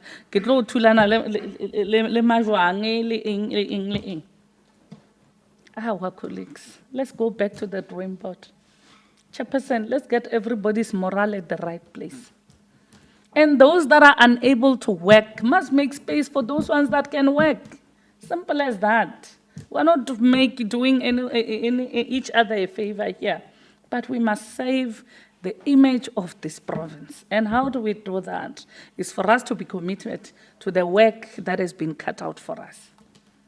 Akere CFO una lo agare mmereko, marketing una lo agare, company secretary una lo agare. If all of us work diligently in those areas, we come together as a unit, there's no space that will falter there. So colleagues, please, HOD, I think you must come to the space of GAAL, particularly at the level of finance. I don't know what are those lines of communication, but I know yourselves as a department, as a shareholder, it's of your interest that as much as you are working very well in your department, everything is okay. Let's translate that at least to the entity. And people should not feel that you are taking over, you are encroaching, because that is a problem of all of us as people. If we say department must come and assist, they want to take our work, but which work is there that we are not doing diligently, colleagues? So it's either we are allowed to be assisted nicely when there is not a hostility in between, or you will then be assisted legally by law when they would have put all of you on the side. MEC, those are the questions from ourselves and the inputs and the observations. You can take it with the HOD and the chair. I hope you have also recorded the inputs by honorable members. Thank you. Thanks, Honorable Chairperson and all honorable members for your questions and inputs. I want to deal with that one, the concrete which has been built recently at Ingwe Park. And what do they call the Rambo what? Rambo strips. I think the recent accident that happened, Honorable Chair, was next to the corner to Vetvlachte. It was no more at Ingwe Park. So when you are coming from that other side of Musina, you come to Vetvlachte. I'm sure it's too steepy. Once your brakes are not working, obviously so, it will cause an accident. It was that issue of brakes failing, meaning the bus was not roadworthy. And most of the buses that are coming from outside our country, most of them are unroadworthy. Even those that are coming from our country going outside, as long as they are not from our countries, from outside, most of them, they are not roadworthy. We have seen it in most times where they were at the way bridge. When you get under the bus, the luggage is under the bus, the luggages, and each and every wheel of the bus will be running short of 1 bolt or 2 bolts. Yes, and there are many things that are happening. I wish one day HOD, when there's that issue of saying the bus is unroadworthy at the weighbridge, you can call 2 or 3 members to go and see for themselves. But that issue, Honorable Lengude, if drivers are not careful, we can put as many traffic officers as we can, but we are not going to stop those accidents, because when you are a driver, you must make sure that your car is roadworthy before going to wherever you are going. But to me, those people are not doing that. You can't drive from Malawi until to South Africa with an unroadworthy bus. But our buses also, that are from South Africa, we never had an accident with these beautiful buses that are coming from South Africa to outside the country. But all of them are those from outside. But we'll keep on checking what's happening, because the HOD and his team, they're trying to put more traffic officers, but most of the accidents happens during the night. And during the night, you can't say you should have put whoever at the spot, because there are many things that are happening. The lives of those people also must take care of them, our officers also. So, but we are not saying we are throwing away our towels. We'll continue dealing with that one. So with our district, I once talked to the issue to say, are we part of the IDP forums in our local municipalities or district municipalities now? Most of the department, including ours, I don't think we're part of those IDPs. That's why we've got many plans happening. We will be planning our things. They will be planning their things as municipalities, because we are not having that particular forum where we are all together planning together. But I think we are going to look on those ones to say each and every month or quarter, if there's IDP forums, they must invite us, because we can't just wake up in the morning and say we are going to a municipality without them having invited us. We'll be part of them. So I'll hand over to the Masisi one. Honorable Manangude, it's not Masisi taxi rank only. Even where I'm coming from, there is a taxi rank, but it's not working. They've moved from the taxi rank, now they're packing under the trees, while they're not even paying any cent. Those taxi rank houses have been turned into mechanical houses where all the old scraps are there. Then you ask yourself, why were we building this for? Because there are no more packing there. We don't know the reason why, because they are not paying anything. There are toilets, you can't even go in. They are even unable. We're talking to the associations to say, because you are there's money in between your issue of associations. Why don't you appoint people to clean your toilets and everything? But because that tax rank was built by government for them for free, they think the government must come again and clean for those toilets. So most of our tax rank mess, they're no good. There's nothing happening. They're not using them. We don't know what is the reason. So with that one here, our corner next to our offices, I'm sure HOD have interacted with them. You know what are the problems. Some have been chased away from that other area. They are going that area. Some, because they are not agreeing, 2 taxi associations are not agreeing. Then others will choose to go next to our offices, so that when they start fighting, I'm sure the issue will calm the situation. I don't even know. But there are problems with our taxi ranks. No, everywhere, they're not working in our rural areas. But we'll check, and Honorable Nongwood, you are a leader that other side. You must check with them.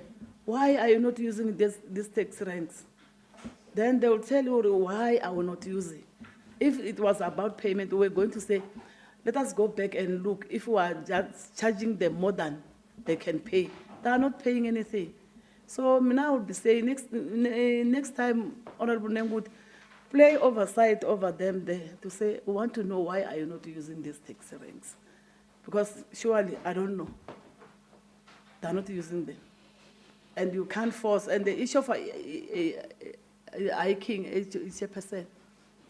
They're saying a person is your passenger if he's inside your car. But outside, you can't push a person to say, go to the taxi rank. She or he will say, it is my right to be wherever I am. Not knowing that sometimes he's not going to, she or he's not going to reach where he's going. But we are not agreeing with that one. We are saying always, in our messages, we are saying don't hitchhike if you don't know the person who's driving that particular car, or if you don't know the car that you are hitchhiking. But the person will tell you it's within my right. So if the person wants to go and meet God earlier, you can just leave that person. But at the end of the day, they are saying government is not doing enough to help us in stopping these people that are killing us or raping us. But we are trying our level best to make them aware that hitchhiking is not good. It's bad, but it's bad to the person who's talking, not to the person who's in a hurry to go wherever he wants to go. I will allow the HOD and the chairperson of the board to respond to whatever questions that I have. Thank you, MEC. Thanks, Chairperson. On the Masisi one, specifically, after it was raised, we went and sat on the matter with the team. Mr. Manganyi will then be able to respond on it. But the Chair, on the issue to say taxi ranks are left unused, it exposes us as government. When you erect a facility, if you don't consult those that are going to use it, it becomes a miss. You're going to find that the taxi rank is far from where they have got their target clients. It's not user-friendly in relation to the commuters that they want to target. So it really means you're going to need to sit down with the taxi industry to say, want to build a taxi rank here. Then they will then be able to tell you that the flow of our commuters moves from the shopping mall here, and then maybe it may be here. And then that will then also align with the conditions of their permits in terms of operations. If you just build it far from where they target commuters, then they will not utilize it. They will then go and, normally where you see them grouping themselves, that's where they see business. So that is actually the first indicator. Now, the issue of mushrooming taxi ranks in town, we have returned to the municipality. We are going to engage because in terms of the bylaws, we can work with them, we can point them at the right direction so that they can enforce. But we have actually collected a list.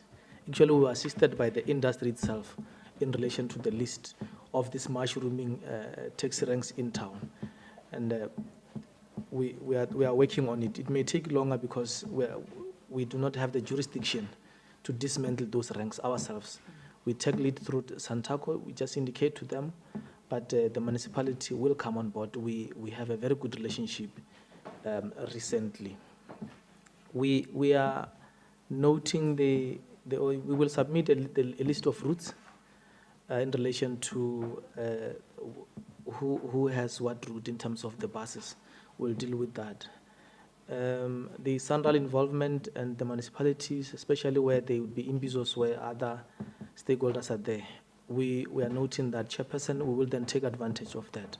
Even the bus operators have got their own forum, their bodies. We've got the Sandsborg and all of them, so we'll take advantage of that.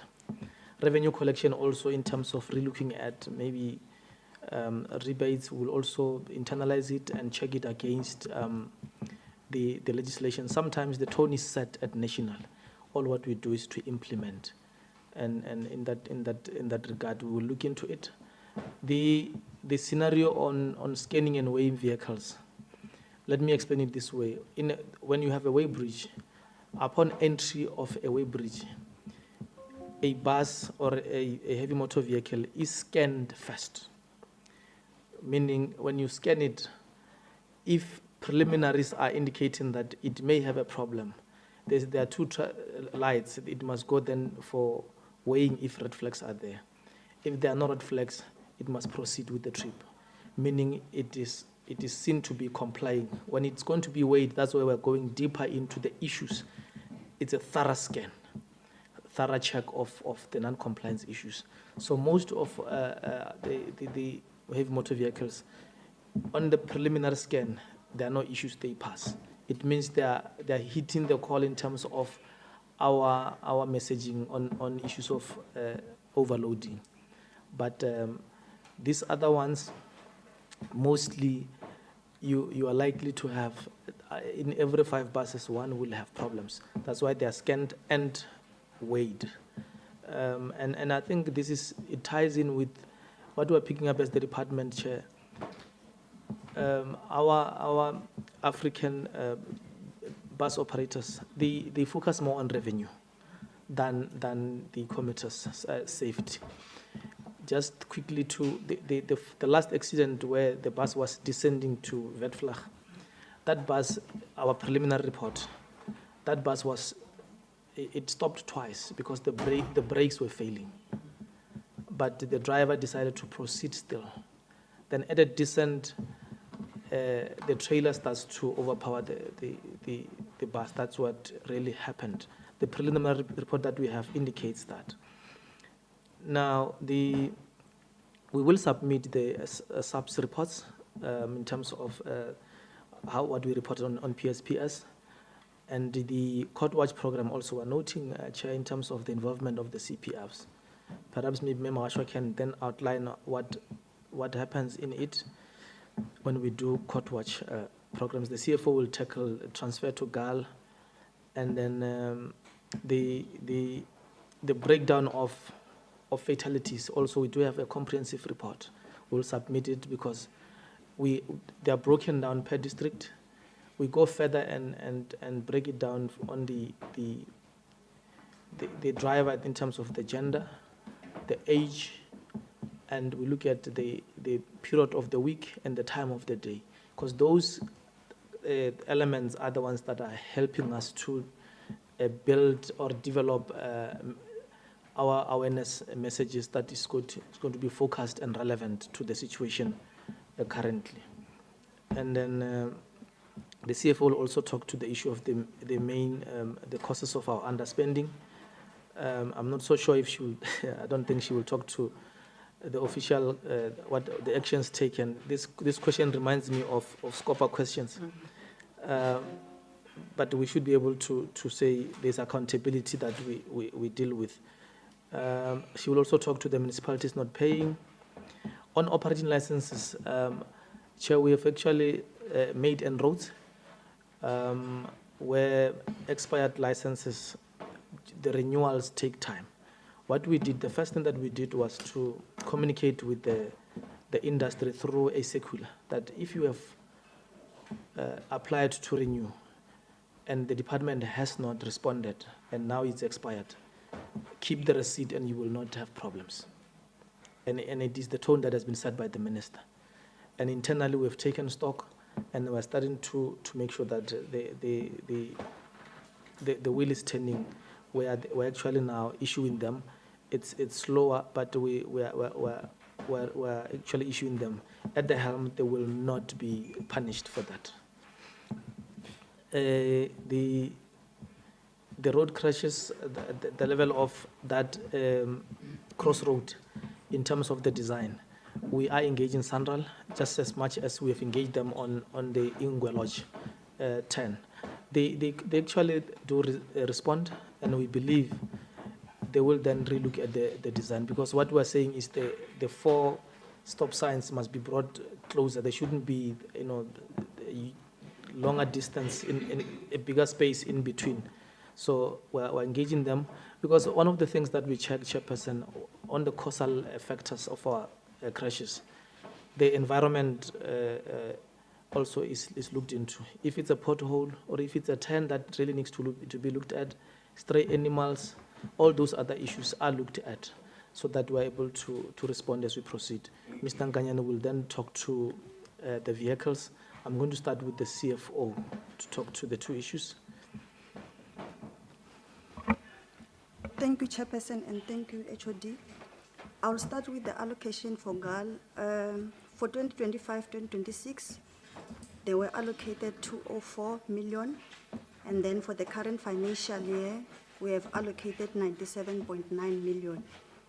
And then with the underspending of 25 million, Chair, as it was already presented by the HOD, we have experienced an underspending under capital assets, where we had a slow performance of infrastructure projects. And these projects are the projects that are run by Public Works, who is our implementing agent. We also experienced the underspending under transfer and subsidies, where we did not transfer a 9 million to GAAL. So at the end of financial year, the entity did not request these funds. And then with the outstanding debts for municipalities, Chair, we had two municipalities who were owing the department, which is Mogalakwena and Tabazimbi. So the two municipalities made an arrangement with the department where they are paying 100%. So the 20% of commission which they were supposed to retain, they were paying it to the department just to service the debt. So as of today, Mogalakwena has settled the debt, and then we are left with Tabazimbi. Thanks, Chair.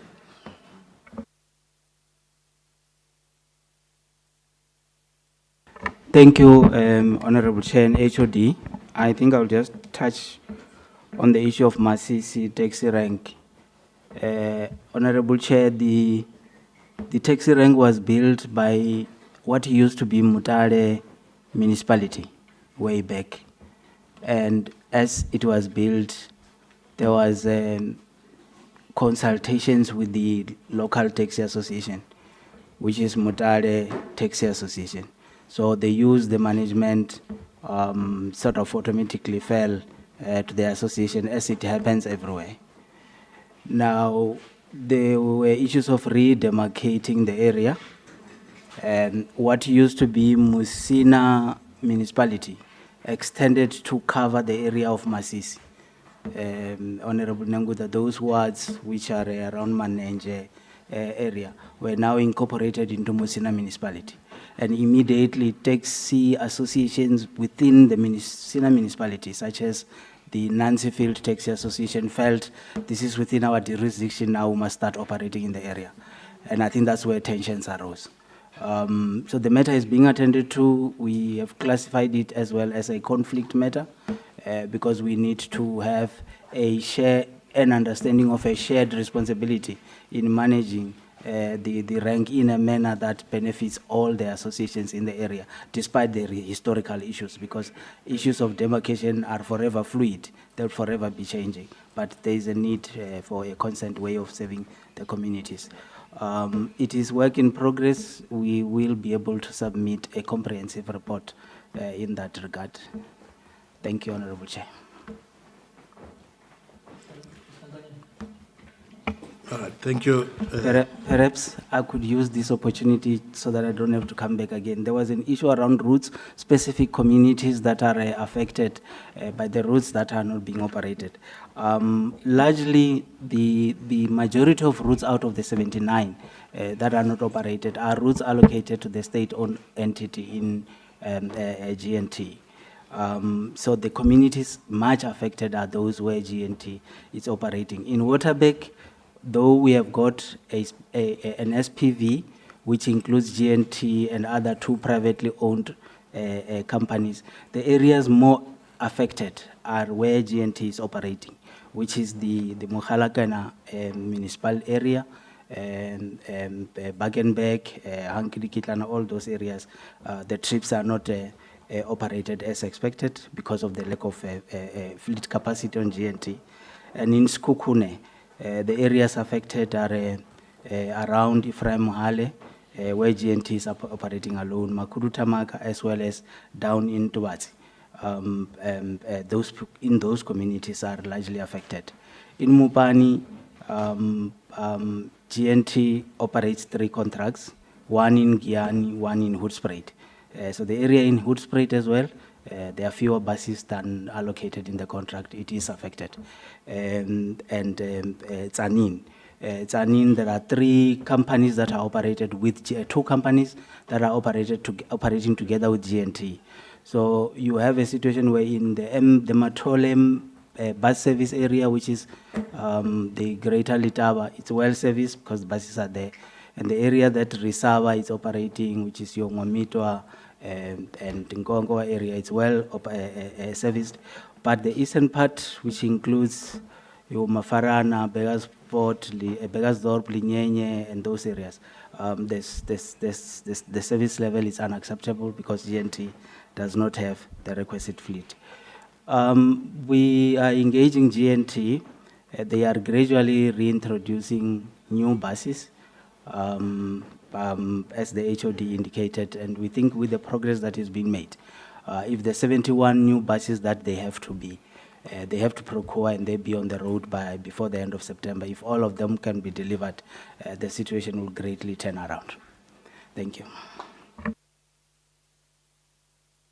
No, thank you, HOD, Honorable Chair and members. I think as a department, we do acknowledge that we do have an aging fleet to an extent that we have come up with a plan for replacement of aging fleet. For the year under review, we have managed to procure fleet, about 148 vehicles for our traffic officials that we have procured. And then in the coming year, which is this 26-27, we have set about 58 million to procure additional vehicle. Approximately 140 vehicles will then be procured in the 2026-27.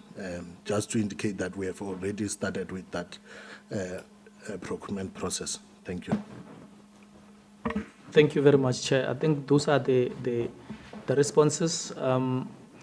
Just to indicate, Chair, the municipalities are a problem. Mogalakwena, we've had to do some sort of a sit-in. The HOD had to take a jacket and pay a visit, and the we had to discuss. In fact, the only way was for us to give them this, what do you call this, what do you call them, where people pay from. Yeah, the machines. We've had to give them the machines with the speed points, and they're linked with our accounts. So when people pay, they no longer pay them first. It was that, or we said no deal at all, because we needed to deal with that. If you look at Tabazimbi, you go to licensing, the services in Tabazimbi, it is run by my officials. They had collapsed, and I put in a team to run licensing, because for us it's not revenue. It's about people who want the service around that area. So Chair, we have done a study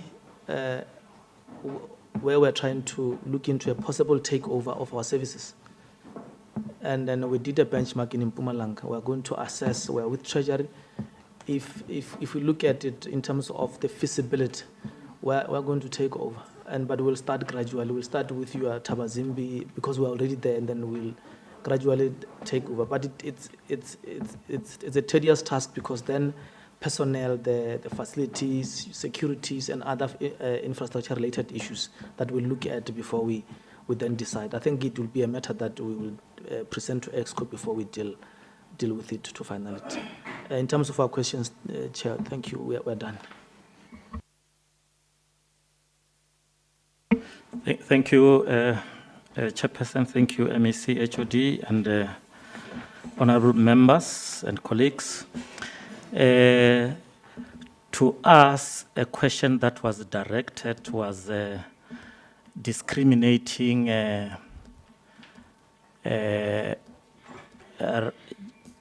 revenue generation from revenue collection. the line of demarcation is blurred, but for ease of reference, when we talk of generation, we are talking about it's a production of income. How do we do that? It's when we sell goods and services. It's an issue of demand and supply. So, like at GAAL, we have got various or several buildings. Say perhaps there are people who want to use our buildings. Say for weddings, say somebody says, I want to rent for a restaurant or whatever. So then it means that we are supplying, we are satisfying that demand. So we get money from those people who will be paying us for the services that they are consuming that belong to GAAL. That is the first thing. So when it comes to collection, we collect that which is due to us. If I were to use the Department of Transport, there are people who have been served with spot tickets. These people are not paying. Then the department begins a process of writing or intimidating them to say pay. Then, when they receive that money that is owed to them, then they are collecting. That is collection. So in our case, if honorable members remember, when we presented our report, we have indicated the low level of collection. So it means that the money that is legally owed to us is not coming to us. So we are unable to collect, or we collect less than what was planned. So these are the differences between the two. But in short, this is just a conceptualization wherein maybe in future we can put these terminologies as footers so that they bring clarity to everybody who read. Because indeed, when we say revenue generation, revenue collection, by their proximity, it's like they mean one and the same thing. And from a lay person on the street, it's one and the same, but they are not. The other one is satisfying the demand through supply.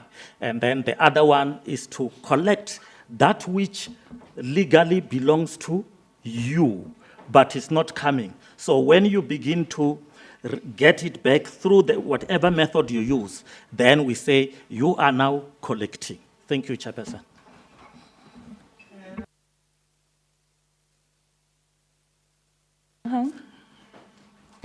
Thank you, Chairperson. It's just a technical question. You say you scan the vehicles when they come in beforehand, before they go to the weighbridge. How do you scan? If you've got the X-ray machine, is it people? How do you scan? Yeah, there is no human intervention. It's all systems, it's all equipment that is there that does the preliminary. And the actual weighing, now it's a scale, where a vehicle has to stop on a scale, and the screen will then start to read it out and analyze everything, including the Excels, and a report is then printed out.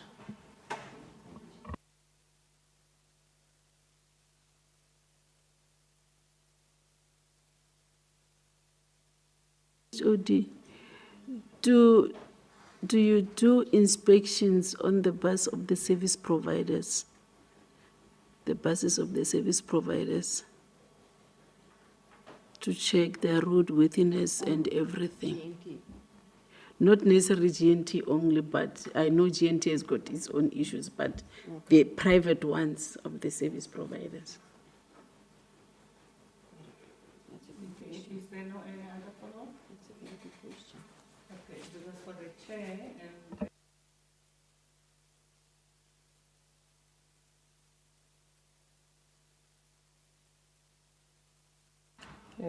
HOD, you can respond the follow-ups. Chair, indeed, we do inspections, and there are coordinated ones and uncoordinated ones. When we do our normal operations, where we do stop and check and all of that, we also check documentation. But you look at it to say, for example, the scholar transport buses from the Department of Education, we expect them to have those certificates twice a year. They need to be inspected for roadworthiness and be given certificates, and then we check those.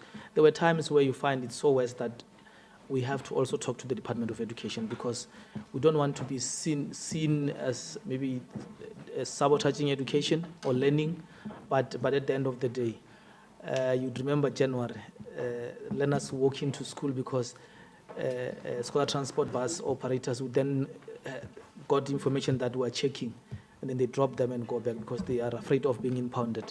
So we do that, and at some stages we realized, maybe let's rather talk to the department and say, these are your contractors, let's work together. At some stages we actually just help them to make sure that their vehicles are inspected.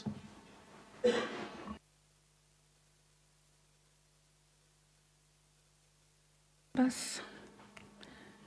That is the briefing of the Department on Transport and Community Safety, the Limpopo Legislature 7th Administration, and their entity GAAL, Gateway Airport Authority Limited. But the message emanating from this meeting is the Department of Transport.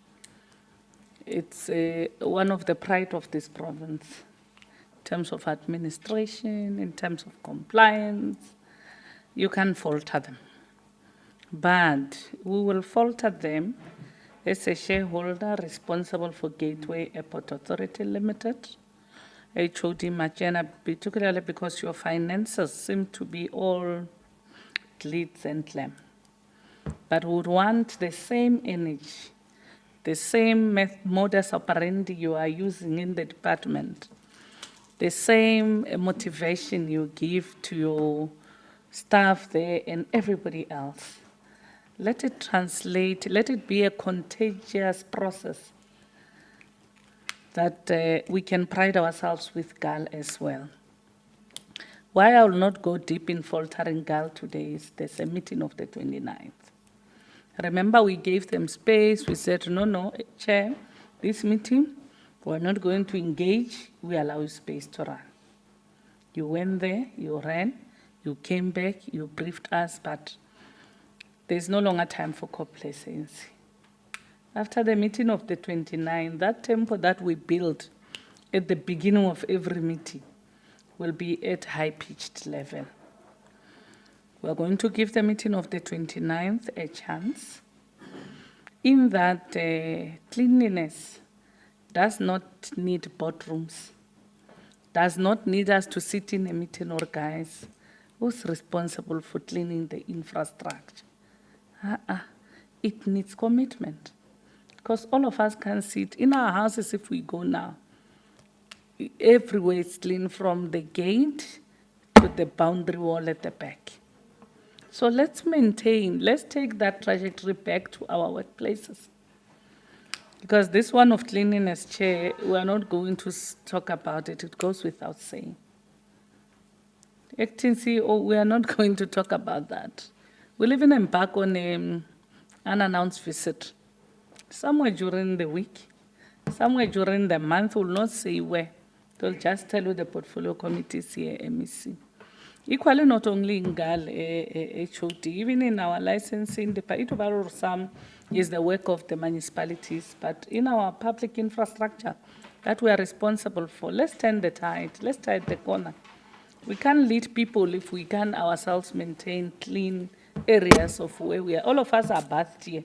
We can't wake up, Manvi, kick a blanket and come to work with all those go-go's from the evening and all those other. We even go to the mirror and check, well, am I ready for the meeting? So let's do that to our workplaces. In that, we'll be building confidence of the people of this province to their government.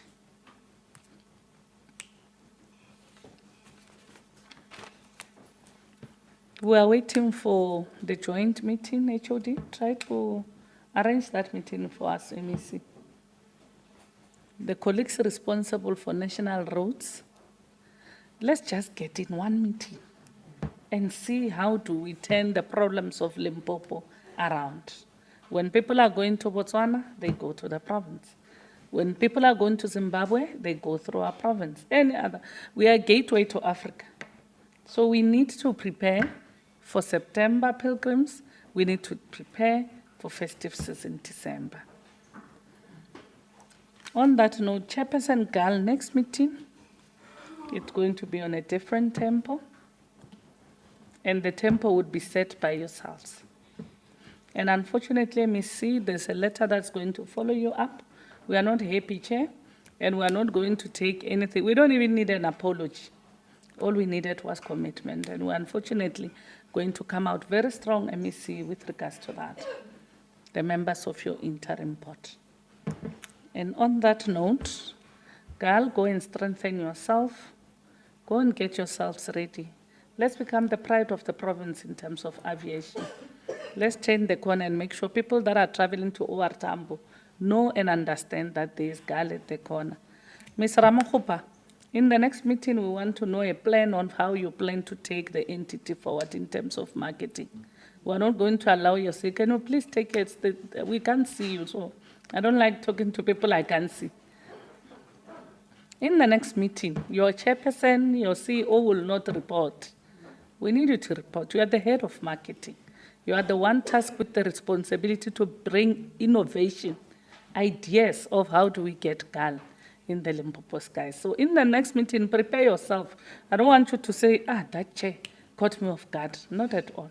Go and get yourself prepared. When we come here, we're going to have an item on the agenda after the presentation, because GAAL is about marketing. You can't sell a brand if it's not marketed. So we need you to come here and talk to us, talk to the people of the province. What is your strategy in terms of marketing that entity? Because sometimes we bash the MEC, we bash the chair, but we need the person responsible that is tasked with innovation to tell us what is your plan. So in the next meeting, you'll be put on the spot. Thank you very much. MEC, HOD, interim chair and acting CEO. It has been a great pleasure. We are done with the financial year 25-26 and all its quarters. We are done with the annual performance plan and budget, and we have also tabled it in the House, and it was also supported and passed. We'll go and see on Tuesday and Thursday. But it's always a great pleasure to play an oversight on a department that is properly led, well managed, and everything is in order. Chair, this is your time to shine. Let's show the people of Limpopo that we still have great men and women that are ready to make the aviation infrastructure tech airport to become the beacon of hope of the people of this province. And this brings us to the end of the meeting. May you have yourselves a blessed day further. The meeting has reached its logical conclusion. Thank you very much.